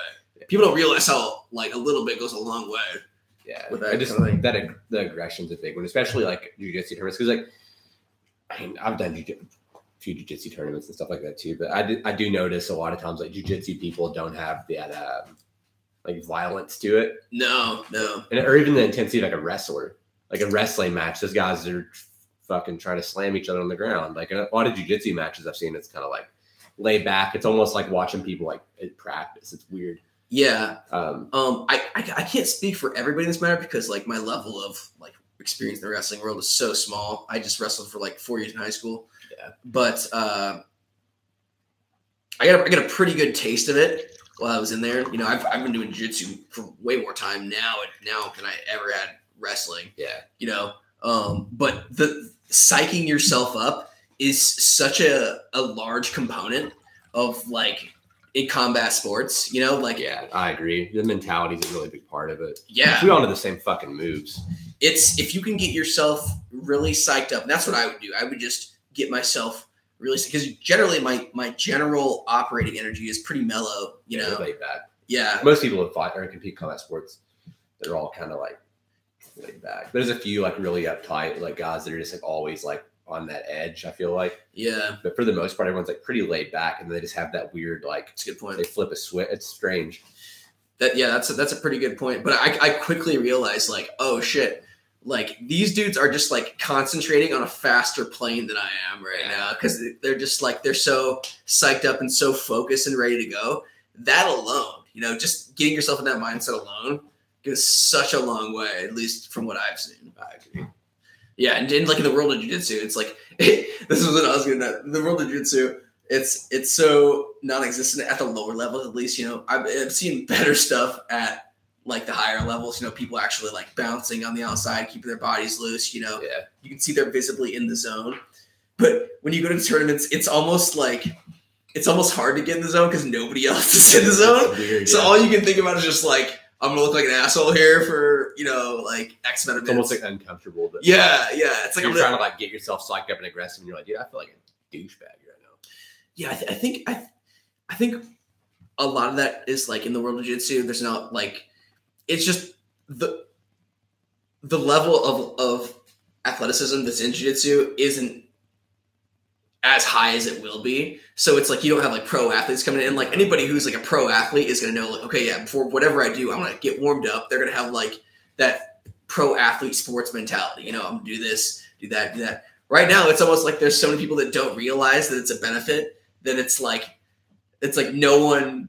It's like someone should say something. You know, like dude, that last jiu-jitsu tournament I did, I wasn't even supposed to be training or anything. Yeah, so I went to Chicago with Josh Paycheck for his matches, and like I literally like I didn't train at all. I was walking around like 210 pounds, like just fat as shit. I hadn't like shot a takedown. I wasn't even like cleared to like lift weights or work out or anything. From that, I getting ran over in that motorcycle accident, and then like I went like I had like my shit on like underneath like my sweatpants and like hoodie, and I was literally like coach's chair like talking to Josh during his match. It was his last match, and they called my name for mine. No warm up, haven't grappled in like almost 2 years, and like I cut 18 pounds in like 5 days, like just because I was like, I'm not doing like heavyweight. That'd be stupid. Yeah. So I showed up, and I'm just like the fattest 185er you'll ever see in your life. And like, they were just like, are you ready? Like I literally pulled my sweatpants off, pulled my hoodie off, my mouth guard in, and went. Like no practice. My leg was like mummified. It's like all taped up. Like I actually got some takedowns and stuff. But then like, I realized right away, I was like, oh my God, like I'm fucked. Like I can't like level change and shoot takedowns. And like, I think just me being aggressive, like I was literally just like walk. Like I wasn't even like in a stand. I was literally just like flat, like walking towards them. Cause like most people, like they don't want to engage in jiu-jitsu tournaments for some reason. They'll do like weird clinching or pushing each other away for like, the first few matches. But we have to go to the ground eventually for one of us to win. So I was just like walking towards them, like flat footed, like it's like fucking this, here we go. And like I actually got a couple takedowns from the clinch and stuff, just because like I think like the mentality of me being aggressive is why. Like I didn't train at all for it, and I still got takedowns and shit. Yeah, I think part of the reason why that hasn't fully infiltrated yet is because you can certainly get away in the world of combat sports with playing like a more, you know, like passive counter-attacking style of game. Yeah. You can do it, and you can have like functioning tournaments and shit of people just only doing like that. But like it's not gonna like, I don't know, it's not gonna get you to like the next level of like you're taking your sport like to the next level, you know.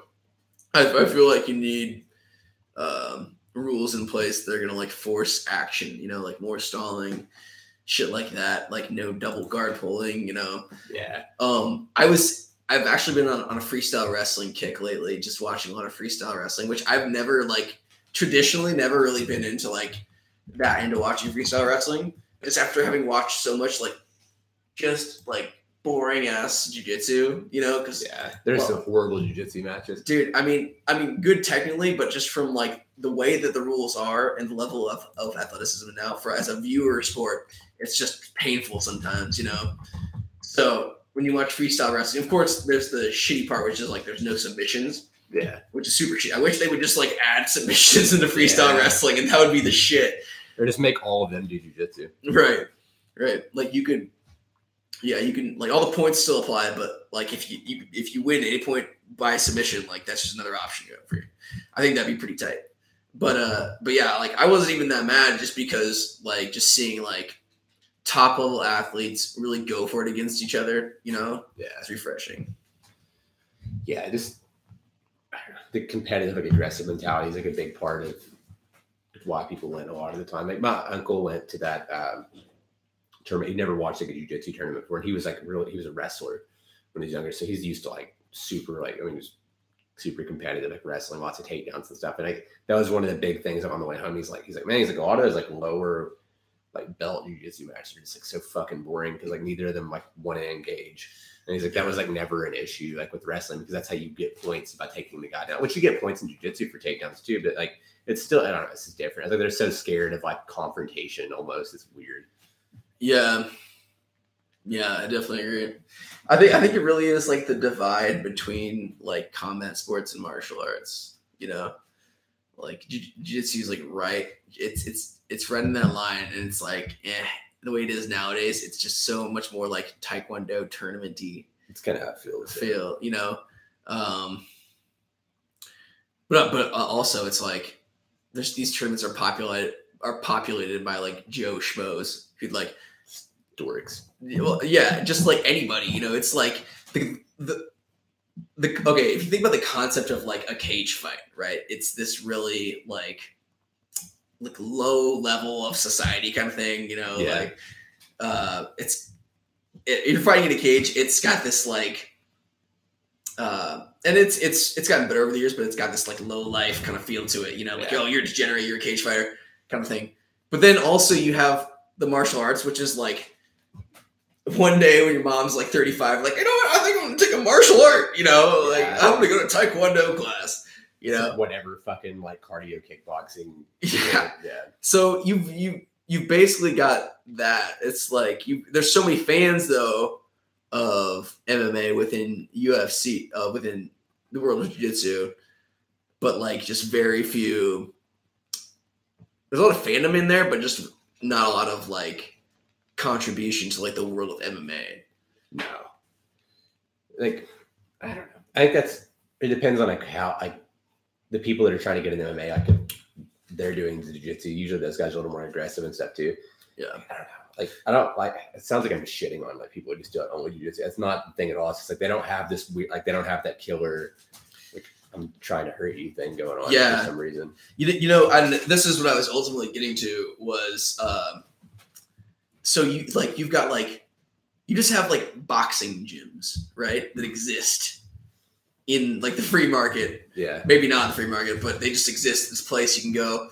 And in that boxing gym, like there's gonna be some bad motherfuckers training for some fights. Usually, always, you know, given the general location, you've got kickboxing gyms. You know, I've assumed that boxing gyms and kickboxing gyms are a lot of times are in the same place. Yeah, kickboxing gyms. They can operate similarly too, as far as like the crowd they grow. Like the crowd for like boxing is also completely different than like if you go to like a jiu-jitsu class. Like a jiu-jitsu is one of the like. Like back to the like traditional martial arts or like kung fu, like kind of class feelings that like a lot of shits come to. Like you can go to a jiu-jitsu class and like you can see someone who's like out of shape or like not athletic or like not dangerous at all to someone who's kind of like a bitch a little bit. Like in a boxing gym, you don't really get that. Like every person there will like knuckle up with you right now. Like so this sort of gets into what I'm ultimately looking to get at, which is like the established sports, right? There's boxing gyms and like you have boxers and you hear them called journeyman boxers, right? It's almost like this trade. I don't know where all these boxing fights are going down, but apparently there's just hella boxing fights all the time. They're enough to fucking feed these dudes. I wasn't aware, but it's like a trade, you know, like guys go in there. It's like most of boxing is fleshed out at this point. Most of the technique. It's just a matter of just like, all right, here's the drills that we know. We have X list of drills for you to do. That we know that when you master these, you're gonna be really good because it's so fleshed out. There's a blueprint to do it. Like you're gonna come in, you're gonna jump rope, you're gonna shadow box, right? You're gonna hit the heavy bag, you're gonna do the double M bag, we're gonna do some fucking mitt work, and we're gonna spar on Tuesday and Friday. Yeah, there's a fucking like a system to it. It's so it's been around forever. Yeah, that's one thing that like I really love about boxing is just how established it is. Really, it's so like. I mean, it's been basically since like the bare knuckle era, which is like late 1800s, if I'm not mistaken. And people have fight forever, but I mean like in terms of like Western boxing competitively, I believe the late 1800s was when it would start to come up with like bare knuckle. Mm-hmm. You had guys like Jack Sullivan and I think it was Jack Sullivan. Who I think I don't know. But, a bunch of like famous old school bare knuckle boxers. And so people have been developing technique, developing drills for so long that it's like some dude who's kind of athletic can go in there, maybe, there's like a step 1, step 2, step 3. Like there's an exact path to get this guy from just walking in to like being a boxer. Basically. Yeah. And also, like it's established on multiple levels, technically, obviously established.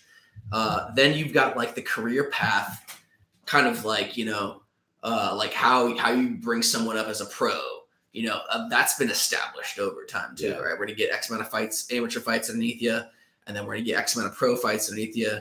Managers know what fights to take at certain times. We know. Here's going. It's like all the high level boxers are all like undefeated. Right. Exactly. And so it's like, it's very, you can go in there not being able to think for yourself. I mean, for sure, you need to be, but like, what am I trying to say?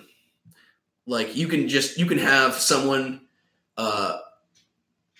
who doesn't really need to think about like technique. It's just like, we're just going to give you everything and it makes it so much easier to just get someone to badass level. So I think jiu-jitsu is different too in that way because like there's not really like you learn an arm bar today, this move the next day, this. It's kind of like super unorganized. Yeah, it really is. You go in, they show like kind of a move a little bit in a lot of places, and then they fucking like, now we're gonna roll, and you don't use the move you worked on that day at all because you're not good at it and you want to win. There's just so many different options in jiu-jitsu that you have that it makes it hard to categorize. And, it's different body types play into it. Body types, different styles. Yeah, style. Ben Askren on Jerry was talking about it. He's like, they run jiu-jitsu practices just like shittily. Yeah. It's almost like though there's so many more options in jiu-jitsu. What you'd want to do is like, you could like have one dude in the class who teaches small dudes, one dude in the class who teaches like middleweights, and one heavyweight guy. Yeah. So at least you had like that level of, like we're not going to be teaching the lightweights the same shit we're teaching the heavyweights. I think just doing that, it would narrow the technique a lot more and make it easier to be like, all right, step 1, we're doing this. Step 2, we're doing this. And just, they don't like think you're about like this, you'll see someone's body type, you put them with the groove of like, you're going to hit double legs, we blast doubles, like a smash pass. Right. Like heavy side control, Kimuras, arm triangles, like shit like that. Exactly. And then you have like a smaller gangly guy. You're going to be on bottom. Yeah. So we're going to teach you like some butterfly hooks, triangles, all that shit, different stuff. Yeah. Exactly.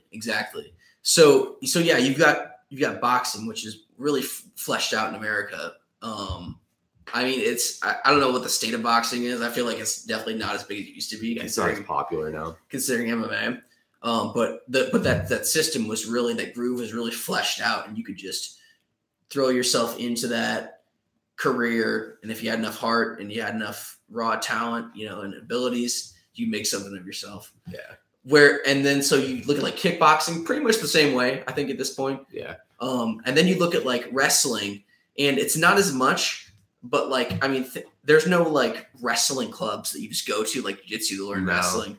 It's like, it's one of those things like boxing. So you do it in school, or like that's basically like school or college is like most wrestling anymore. Yeah, you got high school, college, and then you internationally if you're even more badass. So there probably are just a few just like straight up like pro wrestler gyms, you know, throughout the US, but it probably takes place mostly at the Olympic Training Center or maybe like one or two other locations out there. Yeah. You know, and there's probably some clubs that like have a badass lineup of dudes, but it's not like I wouldn't even know where to fucking go. No, you know? I can't think of like a wrestling gym here. Yeah. You wouldn't Google like fucking Iowa, so yeah, even in fucking Iowa, you couldn't Google wrestling gym and just go there and wrestle other adults. You know, so it's just one of those things like if you're in it, like boxing or kickboxing after a certain age, it's like you're in it hardcore, you're trying to make a career out of it. So the only people that are actually doing it are so tough and so career focused that like, and there's not enough demand. Like a boxer isn't going to teach like a boxing class, like jiu-jitsu. Like, there are people lining up to learn it. And then same thing with like wrestling. People aren't lining up to learn wrestling. It's so high impact on your body. But jiu-jitsu is still in the stage where it's functioning as a martial arts school. That's like the base, you know. There's most high-level black belts are teaching around their own gyms too. Yeah. Right. But it hasn't transitioned into like, you know, just like pro grappling gyms where you just walk in and then you get snaked up, you know, and like they're gonna tell you to get the fuck off the mat and never come back, and you know, because you suck, it's not worth it. In a boxing gym, you're gonna get bodied up. They're gonna fucking punch the shit out of you. Yeah. You get a jiu-jitsu gym, you have like big face, normal dogs. Yeah, yeah. And I think it's cultural too. It's just a matter of if your sport can be successful for long enough, like within the eyes of American culture. And I feel like boxing did that. Kickboxing, yeah, not really. But I don't know why kickboxing is more popular. Right? Like when people watch MMA, they don't want people to go to the ground. Like they want people to stand up and strike. But they won't watch like gory kickboxing or. Yeah, you'd think kickboxing because boxing, really like, the kickboxing at knees, elbows, punches. That's what the people like in MMA, anyways. Yeah. Like the knockout finishes, what everyone wants to see. So it's like, why are you guys like so stand up oriented with MMA, but you don't watch boxing or kickboxing, right. Especially kickboxing? Nobody watches kickboxing. Yeah. So yeah. Then you look at like women's judo, right? Judo is like this hugely international sport. No one even realizes, but it's hugely international. So it pulls its talent pool for women is big. Like there's chicks in fucking weird places training judo, right? Because all you need is like you and your friend and like a mat, you can get it done. Watch some tapes. And also it's just like it's like a national sport kind of thing in a lot of countries. You know, in like Japan probably is. So there's this huge talent pool for women, which is judo is basically like freestyle wrestling for women. Pretty much. You know, I bet you there's more chicks out there. Like the talent pool for women's judo is higher than the talent pool for women's wrestling. You know? Yeah. Because again, it like chicks around the world see it as like a martial art. They're like, oh, I'm doing judo. And then it's a combat sport. But they get into it and they realize they're pretty fucking good at it.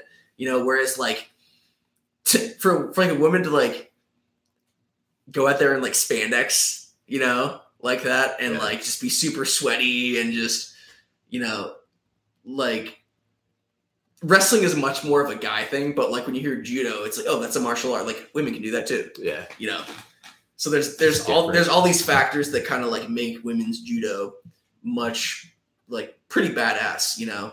So even I think like judo, I think there's probably more places you find people like super high level, like training in like judo gyms, you know, across the world. That is. Yeah. But yeah. Just not there yet. I don't know if it ever will be.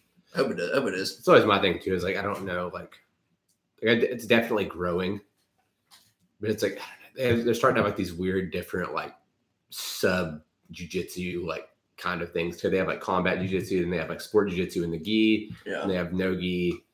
I don't know. I'm not sure. I don't see the gi ever being popular.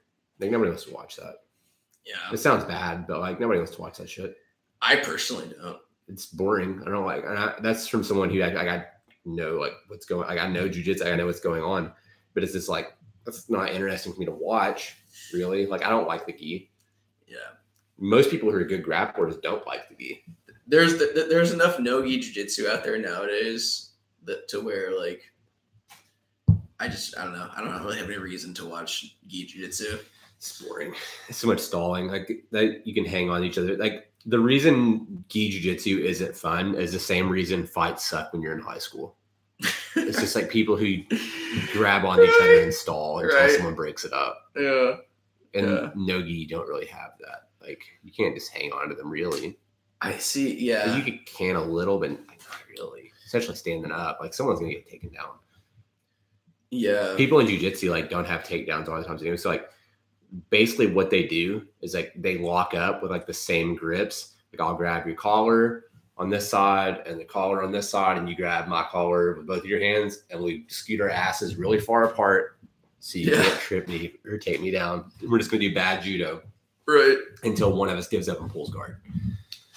Dude, this is also judo's dominance is also kind of evident in like Ronda Rousey versus Sarah McMahon. I mean, the fight went pretty quickly, but think about it like this: Sarah McMahon was an Olympic silver medalist. Ronda Rousey was a bronze medalist. Bronze, yeah. So, I mean, when you're at that high level, it can go either way a lot of times. But so pretty much like kind of on the same plane, you would think, judging by their Olympic placements. But really, man, I for the longest time I was saying, okay, either it's gonna be one of two chicks to beat Ronda Rousey, either Sarah McMahon or Holly Holm. And I was right about Holly Holm, but I wasn't right about Sarah McMahon at all. She fucked her up with a knee, and I thought Sarah McMahon would be the toughest test. Like, oh, it's a wrestler, she can take her down and grind her out. What can this judo chick do from her back? But it was the first fight she had with someone else who was a lifetime athlete. Right. That's something that's rare in women's MMA. It's usually like someone's fucking mom who wanted to lose weight with cardio kickboxing and ended up finding herself in a cage fight 6 months later. Right. Dude, Sarah McMahon's out there beating up moms. That's like when you watch a lot of women's MMA fights, like the ones who are always like super high level or that get to the high level, like they're like, it's always like somebody who's like an actual athlete, like a lifelong athlete, and they're just like fucking at people's moms all the time. It's funny because like when Sarah McMahon first started wrestling, it probably never crossed her mind that like she would have in the future like have to punch moms in the face to like make money. Like, I'll do wrestling, and then like after wrestling, like MMA gets hot, and she's like, oh yeah, I'll do MMA, but she I don't know if she understood the talent pool before she got in or not, so. But she got in probably thinking like, oh, I'm gonna go up against some of the competitors, and then she's just like holding someone's mom up because he's like, wow, how did I get here? How did I get into this place right now? This is very strange. Then we go for like, if you think about judo being like bigger talent pool than like other sports, especially for women, is like Alexis Davis is a jiu-jitsu black belt, and Ronda just like hip tossed her onto the ground and just like, give me your lunch money to her right in the fucking face. Like, this dude, was she in the head and arm? Yeah, it was like judo side hold down. Yeah, like this toss, like head toss, boom, scarf hold, spread her legs, dug her heels into this fucking. Dude, that hold is so underutilized. I wish people. I don't know how they're gonna do it, but like, I think they're pretty. Their backs taken, but if you do it right, it's like they're not gonna take your back. Dude, especially if you're punching that like in their. I love that hold, and honestly, I would say, yeah, of course, punching with it would be riskier because you really want two hands on that thing. Yeah. But man, the way she executed it just looks so clean. One of the things that you can do in MMA with that hold that I like you can't grab your opponent's shorts, but grabbing your own shorts is legal. Yeah. So if you have that headlock, you can literally reach in your waistband and grab your shorts like this. That's hilarious. And dude, like that's legal. Same with Kimuras, dude. When people are going for Kimuras in MMA, you can grab your own shorts. Like, that's the defense for a Kimura. That's the only defense. I'll fuck that short grab up. You ain't seen my Kimuras yet, son. I will fuck your short grab straight to hell. Strip it.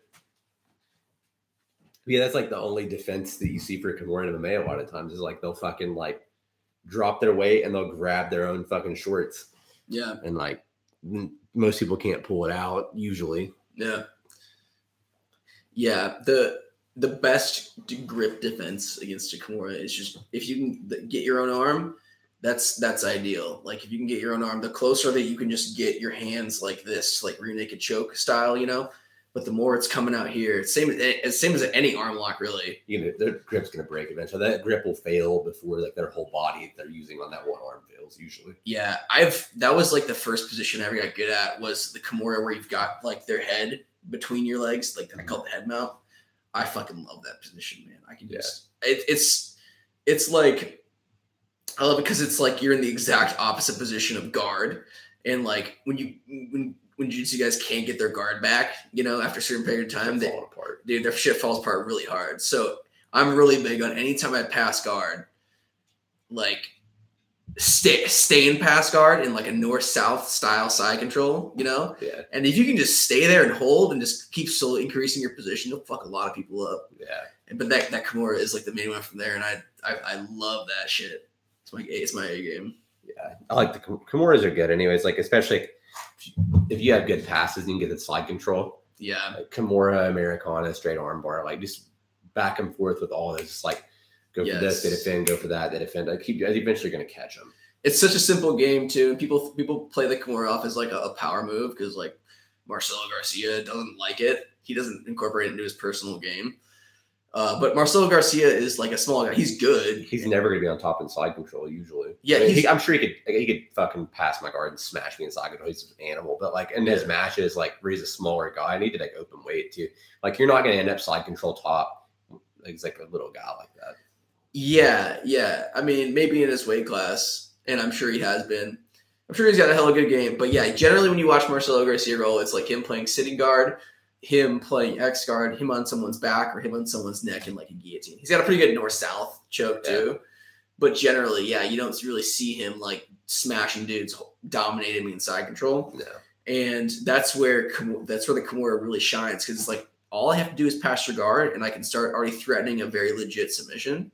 Why not? Like, why draw it out and try to get your back? A submission is a submission, Yeah. Of course, like, yeah, if you gave me the option between having a fully sunk rear naked choke and having a Kimura and be like, all right, which one do you think you're going to finish or finish faster? I'll probably take the rear naked choke, but the amount of time it takes to get there is like, it's not like I get bonus points for submitting you the rear naked choke. No. I'll take anything. That's why I love leg locks. So I'll just snatch an ankle real quick. Like, fuck passing guard, just grab the legs. A lot of times I don't even take you down. You just sit to your butt for me, snatch up an ankle, bam, it's over, Yeah. People, I don't know. I wouldn't say people knock it, but it's within the world of jiu-jitsu, it's like it's very much like for the purists, it's like you have to get the mount position. Like, you can't pass guard. That's why you do leg locks. I'm like, I don't care. I stole leg locks. Fuck. Yeah, I would even begin. Luckily, like nowadays, I don't have to because like leg locks are so proven nowadays. But back in the day, I would have had to defend that right there. It's like a new thing. Like 5 years ago, they just weren't like in the minds of a lot of people. It's funny how like stuff happens like that too. Like just like, over time, it becomes like more widely accepted. Yeah, like MMA in general. Like when I first started, like I was young, 14 probably when I first started competing serious. Like there's videos when I was like 7 years old, like doing karate and like grappling and stuff. But like I wasn't super into it. I was like 14 or 15. But I remember even at that point, sort of been 10 years ago, 2007, 2008. There were people's parents like wouldn't let them hang out with me because like I fought. So like it was at that point, it wasn't accepted or it wasn't like a thing. But now, dude, everyone watches it. Like it's just like everybody treats it as like just any other sport now. Well, not like any other sport. It's not as big as like NFL or anything. It never will be. But yeah, it's definitely like just over time it's evolved. Like it's more okay now, man. Like people take their kids like MMA classes. Like when I was doing it, like my brother had to forge the signature. Like my brother signed for me to like go to the gym and do jiu-jitsu and kickbox and stuff. Yeah. Honestly, kind of like it's not like my wet dream or anything, but like a cool, like I think side effect of having MMA in the spotlight for a long enough time is like, I think like we're going to see more MMA gyms pop up. And even if they're shitty, right? Even if they're shitty for like an MMA gym standards, like, if you went to like an MMA McDojo, I'd still rather take my kid to an MMA McDojo than like a karate McDojo. Yeah. Because at the very least, like, yeah, he might not become a killer, but he's like super technical. It's kind of like sloppy or whatever, but I mean, he still knows how to knuckle up. Yeah. Like blast someone. Like, yeah. Like, all right. So like none of this Kung Fu shit, first of all, like we're boxing, kickboxing here. And also just to let you know, someone could fucking grab you and fucking slam you on your fucking ass. And you'll never block any punches with like your fucking like inside. Yeah. Yeah. Like, no. So you're fucking not. If I'm punching you in the face and you go, like, I'm going to kill you. And then I'm going to fuck your girlfriend while you're unconscious. Like, it's not ever going to happen. this leads perfectly into a promo for our World Star Hip Hop Fight Breakdown episode that we're planning on doing in the future, commentating on some World Star Hip Hop fights for y'all to just see just how bad people are. That's don't know how to fight at all. And it's very fun to watch. Yeah. So yeah, we're gonna do a World Star episode. Me, Paycheck. Leah is gonna be back for that, I'm sure. I'm not sure who else we'll have on, but there's some local stand-up guys, comedians that I know that would be kind of fun for that. I feel like would be good. But yeah, that's coming soon. I have to stop ever sharing our screen, so I'm not gonna lie to you. Honestly, I've kind of fucked off for like 2 weeks, and I haven't like learned how to do it. Like I can do it, just not effectively enough to do it live. But yeah, that one's coming up. We're doing it live. Yeah, let's do it right now. Actually, fucking no, I'm kidding. We're not doing it. But yeah, hopefully, next weekend is Nunes versus Raquel Pennington. That one's got Machida versus Vitor on it, and like a couple other fights too. It's got fucking battle with dinosaurs in this motherfucker. I love me some Machida-san. I feel, God, I don't even know what the fuck's gonna happen in that fight. Yeah, man. Once you start getting into like legends fights, and they're all both old now. Yeah, old fuck fights is like it's just back to the classic. Vitor can still fucking murder someone in the first couple minutes. After that, it's like. When also they're fucking old, they might be chinny too. So it's like someone could like Fedor Mir, just someone. Fedor Mir was weird. Like there was really like only like 2 hard punches in that fight. Yo, if you're fighting heavyweight, if you're an aged fighter fighting heavyweight in Bellator right now, you better not expect any of your fights to make it past like the first round. Even like 205, like look at the Chael Tito fight, just like so over, and you knew it was gonna be tough. Like, yeah, watching like those weird legend. I don't know, man. Dude, Chael's fighting Fedor, man. Fucking Christ. Dude, he's gonna hype that shit hard. Yeah. Hard. I can't wait. Probably gonna lose too. I don't understand how he's too small. I don't understand how Chael Sonnen stays so relevant. I mean, he's got great shit talk, but I even think of the world of MMA. His podcast even is fucking amazing. Like he gets so many views to me because like we like. I'm not even that, bro. I would say I have better video quality than fucking Chael Sonnen. No, he has a good camera, but he records most of his episodes like on a fucking camera while he's driving to wherever the fuck Chael drives to. He's like in his car and he's like, so this weekend we fucking got this fight coming up and whatever, and this is my opinion on the Conor McGregor throwing the dolly through the window situation, blah, blah, blah, blah. 5 million views. Like, all right, man.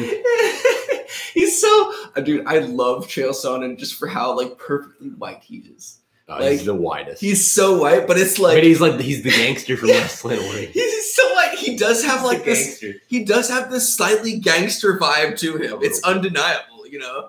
I don't. He probably owns. Well, he does own a pizza place. Yeah, and he probably just like fucking butchers people in the back. Even when he's not like fully in character, I'm like, does Chael Sonnen maybe? He did politics. Does he maybe beat his wife a little bit? You think he maybe beats his wife? She might be down. Who knows? Yeah, right. She would kind of like it.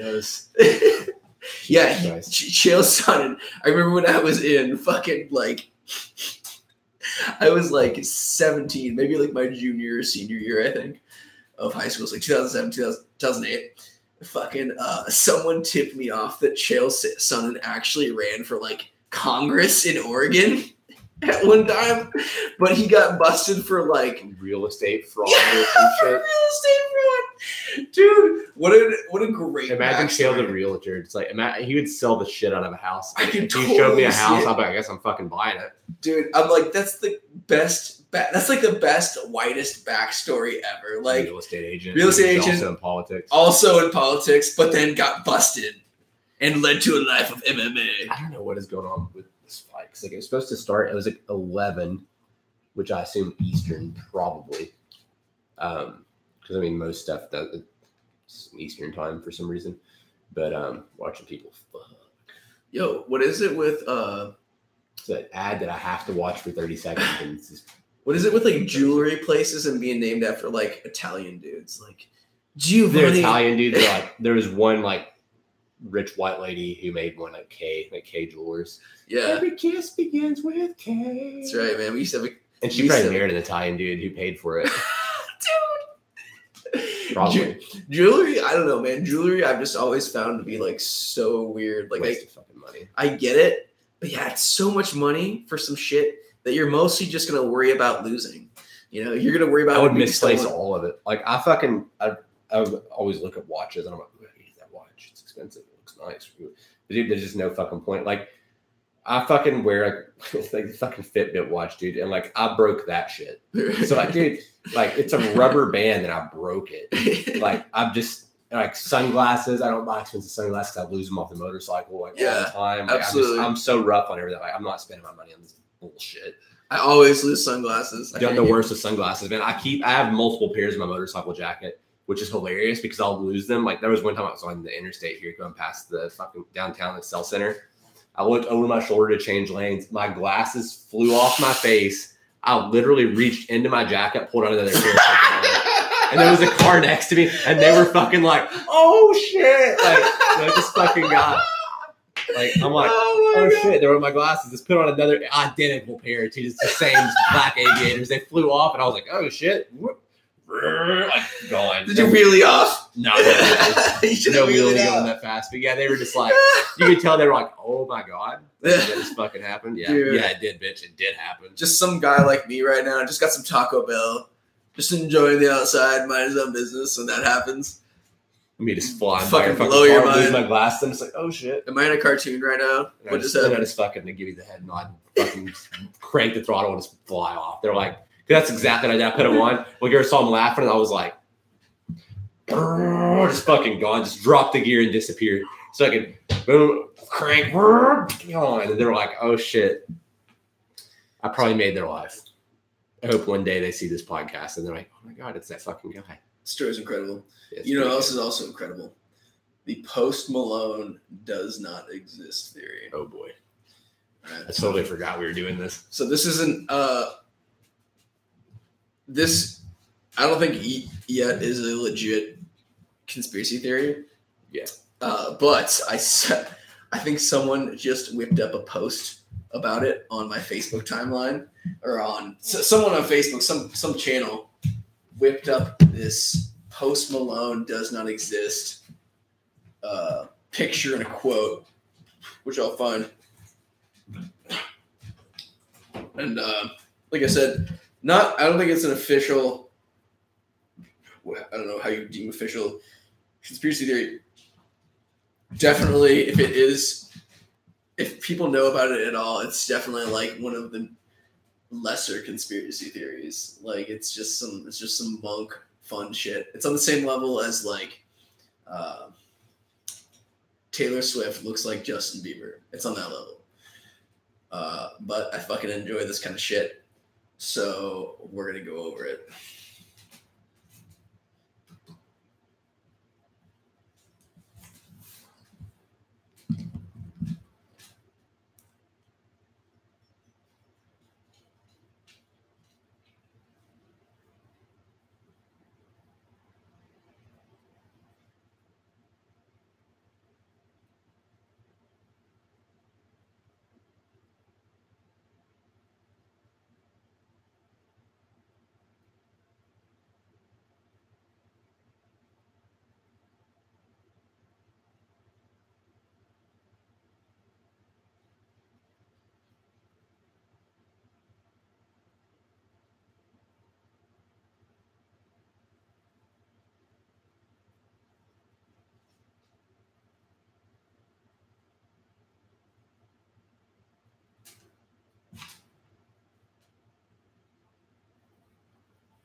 Explain that my Post Malone doesn't exist. I can't pull this page up. It's taking forever. I prefaced it. I don't know how people do these fucking like Joe Rogan does like a 3-hour podcast with no potty break. I don't understand that shit at all. Dude, if I was rich though, I would definitely be able to prep for podcasts. That's what I would just do. If I was rich, I would literally just like work out, hang out in like the sauna or something, you know, just go out and drink and then just podcast. Joe Rogan has a dream life, to be honest with you. He does. Like he does all the shit that I like to do for fun, but he does them as like a living.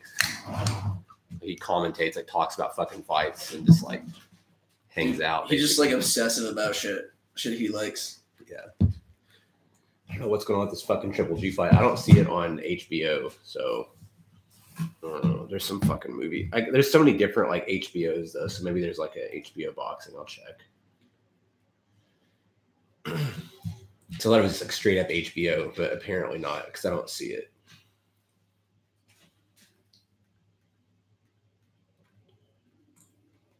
Oh shit! Give fucking Bob Arum his fucking. Bob Arum's like, give me my $60. Is he the one who does? Is he the HBO guy? Fuck, I don't know. Probably. He's probably still around. When you hear that name, you just think like evil old rich white dude. It sounds like an evil old rich dude for sure. All right, so this post was shared by a group called Flat Earth Believers, which I think may be a Flat Earth parody site. Might not. Hard to tell with Flat Earth what's fucking possible parody because the shit they believe is just so off the chain. All right. Flat Earthers. I hope you are prepared for an unpleasant, unsettling truth. Post Malone does not exist. Oh, shit. The alleged hip-hop artist was created as part of a distraction scheme to occupy the minds of the youth with non-intellectual subjects. All right. Pretty legit so far. Most of the Post Malone music I've ever heard is pretty fucking dumb. Like, it's just, I mean, look at the guy. He's fucking, I mean, he's rich as fuck, so I can't knock him. But what the fuck? He just looks like a bum. Like, he's rich, but he still dresses like a bum. I don't know what's going on there. He's got tattoos on his face. Children of today have become obsessed with cars, women, drugs, yet have absolutely no understanding of flat earth theory. Just tying the flat earth right in there, man. I truly believe flat earth is like a fucking psyop or some shit to make us all dumber. Hopefully it is. Hopefully they just kill all the flat earthers and the Illuminati comes out and they're like, yes, we did this for you. You're welcome. And then just fades back into nothingness. All right. Yet have absolutely no understanding of flat earth theory, chemtrails, or how much of their lives have been censored by the government. Okay. Some pretty standard, like, base level conspiracy shit. The lie of Post Malone. The lie of Post Malone has been propagated by tons of photoshops and convincing video edits, but we are not fooled. If anyone has any actual evidence of his existence, feel free to post it. However, I expect nothing but tampered images as usual. Wake up. Hashtag Post Malone does not exist. Oh my god. Yeah, the Post Malone conspiracy thing, like, I feel like that's actually gonna be something that, like, what a gem. It's on the internet a lot in the next little bit. What's your all-time favorite conspiracy? All-time favorite conspiracy. Well, I mean, I think I'm so deep. I think I don't really look at like individual conspiracies per se, but I think it's just all kind of tied in. But if I had to pick one that's like commonly labeled, I've really, hard to say all time, but what I've really been into lately is Project Bluebeam. Right? Have you ever heard of Project Bluebeam? No. Okay, so this is a pretty prominent one within the world of conspiracy, and it's actually been like kind of reignited in my mind lately after hearing a certain podcast. But and whoever are planning a false alien invasion. Oh boy! Right. So whether it be the government or secret societies or whoever, whoever they are, is planning a false alien invasion, right? And they're getting us all primed with like big budget sci-fi movies, that really like sway people's minds and shit. Yeah. And really just sci-fi in general, and just really the alien phenomena. And so yeah, they're planning like a false alien invasion where I don't know what'll happen. Maybe they'll just kill a bunch of people and just like cull the herd, or maybe they'll like trap people in like camps of some kind, like forced reindoctrination camps, whatever. You know, I don't know what would actually go down in the alien invasion, but they're basically priming people's minds to accept an alien invasion when they see one, and this involves like this theory involves like massive scale holograms, right?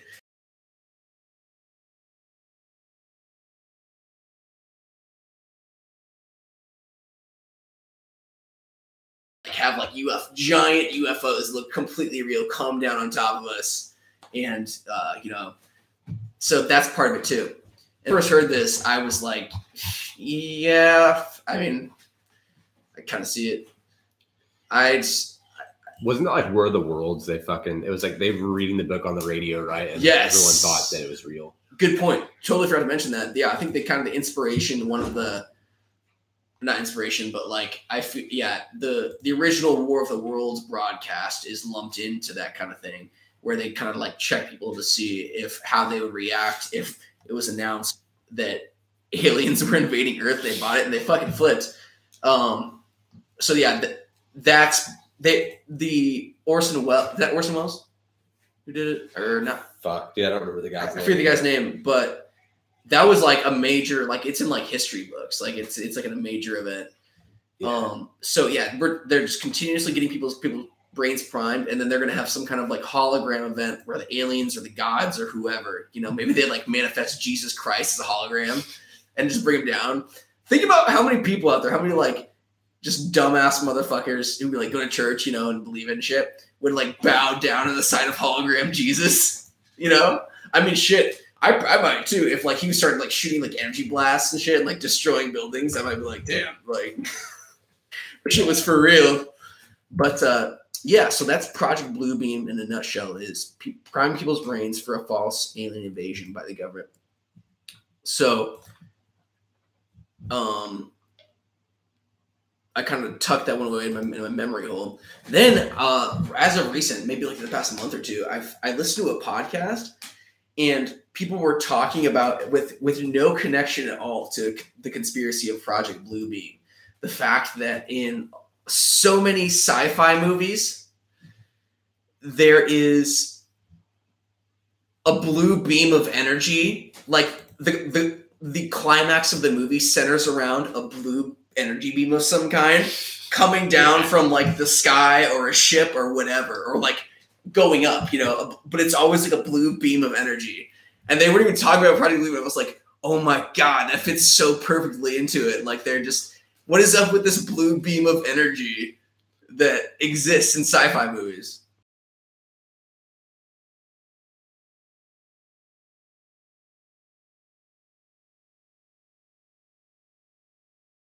So yeah, that was like, damn, that fits perfectly, because like the sci-fi movies and shit would be priming you. So calling your Project Bluebeam, it kind of makes sense here. So this fucking Triple G fight, by the time I got it to play, we definitely missed it. Oh my God. And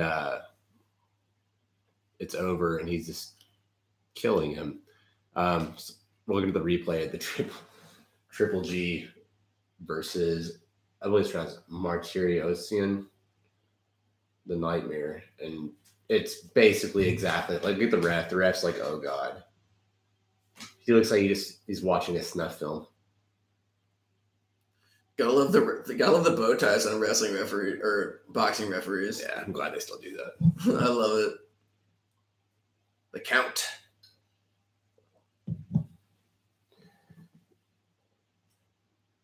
Dude, Roy Jones Jr.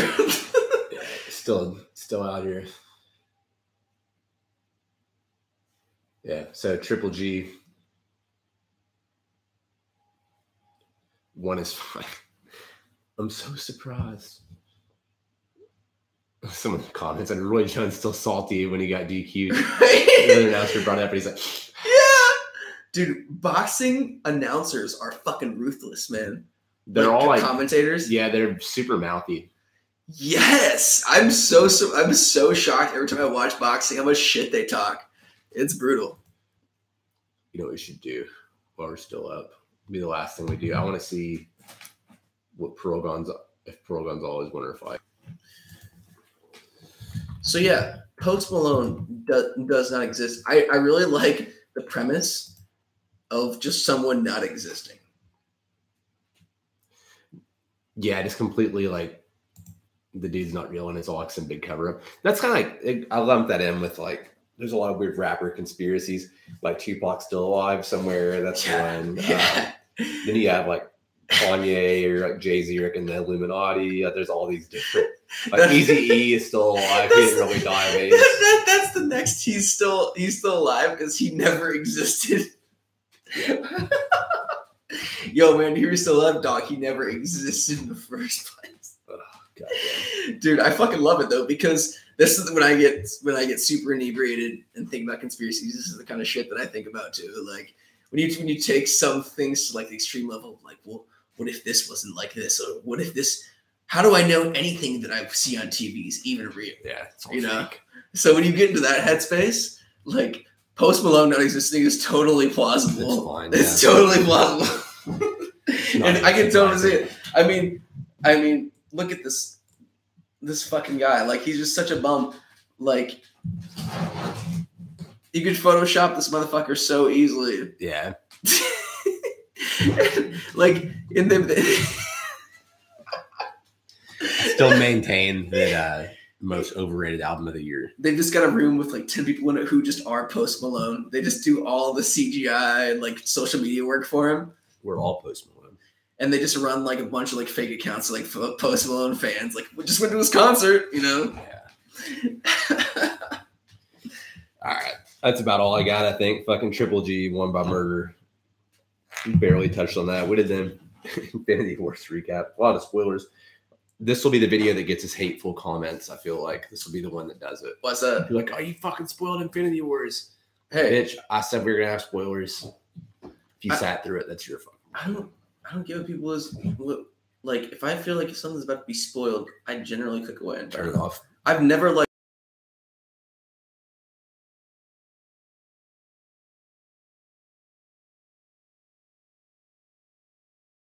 too that like I think the first 40 minutes is basically Infinity Wars.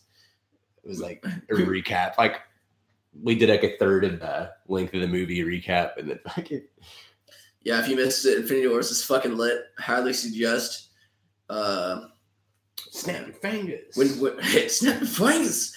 I went to my first movie theater with a fucking recliner and a heated seat. That was pretty badass. Oh, it was nice. I was gonna play Snap Your Fingers on the way out of the video. I don't know if we're able to get pulled off YouTube if I do it. Something or not. All right, that's all we got. Thanks for watching. Like, subscribe, comment, share the shit. Snap your fingers. Thanks for watching, guys. See you next time. You can do it all. Bye.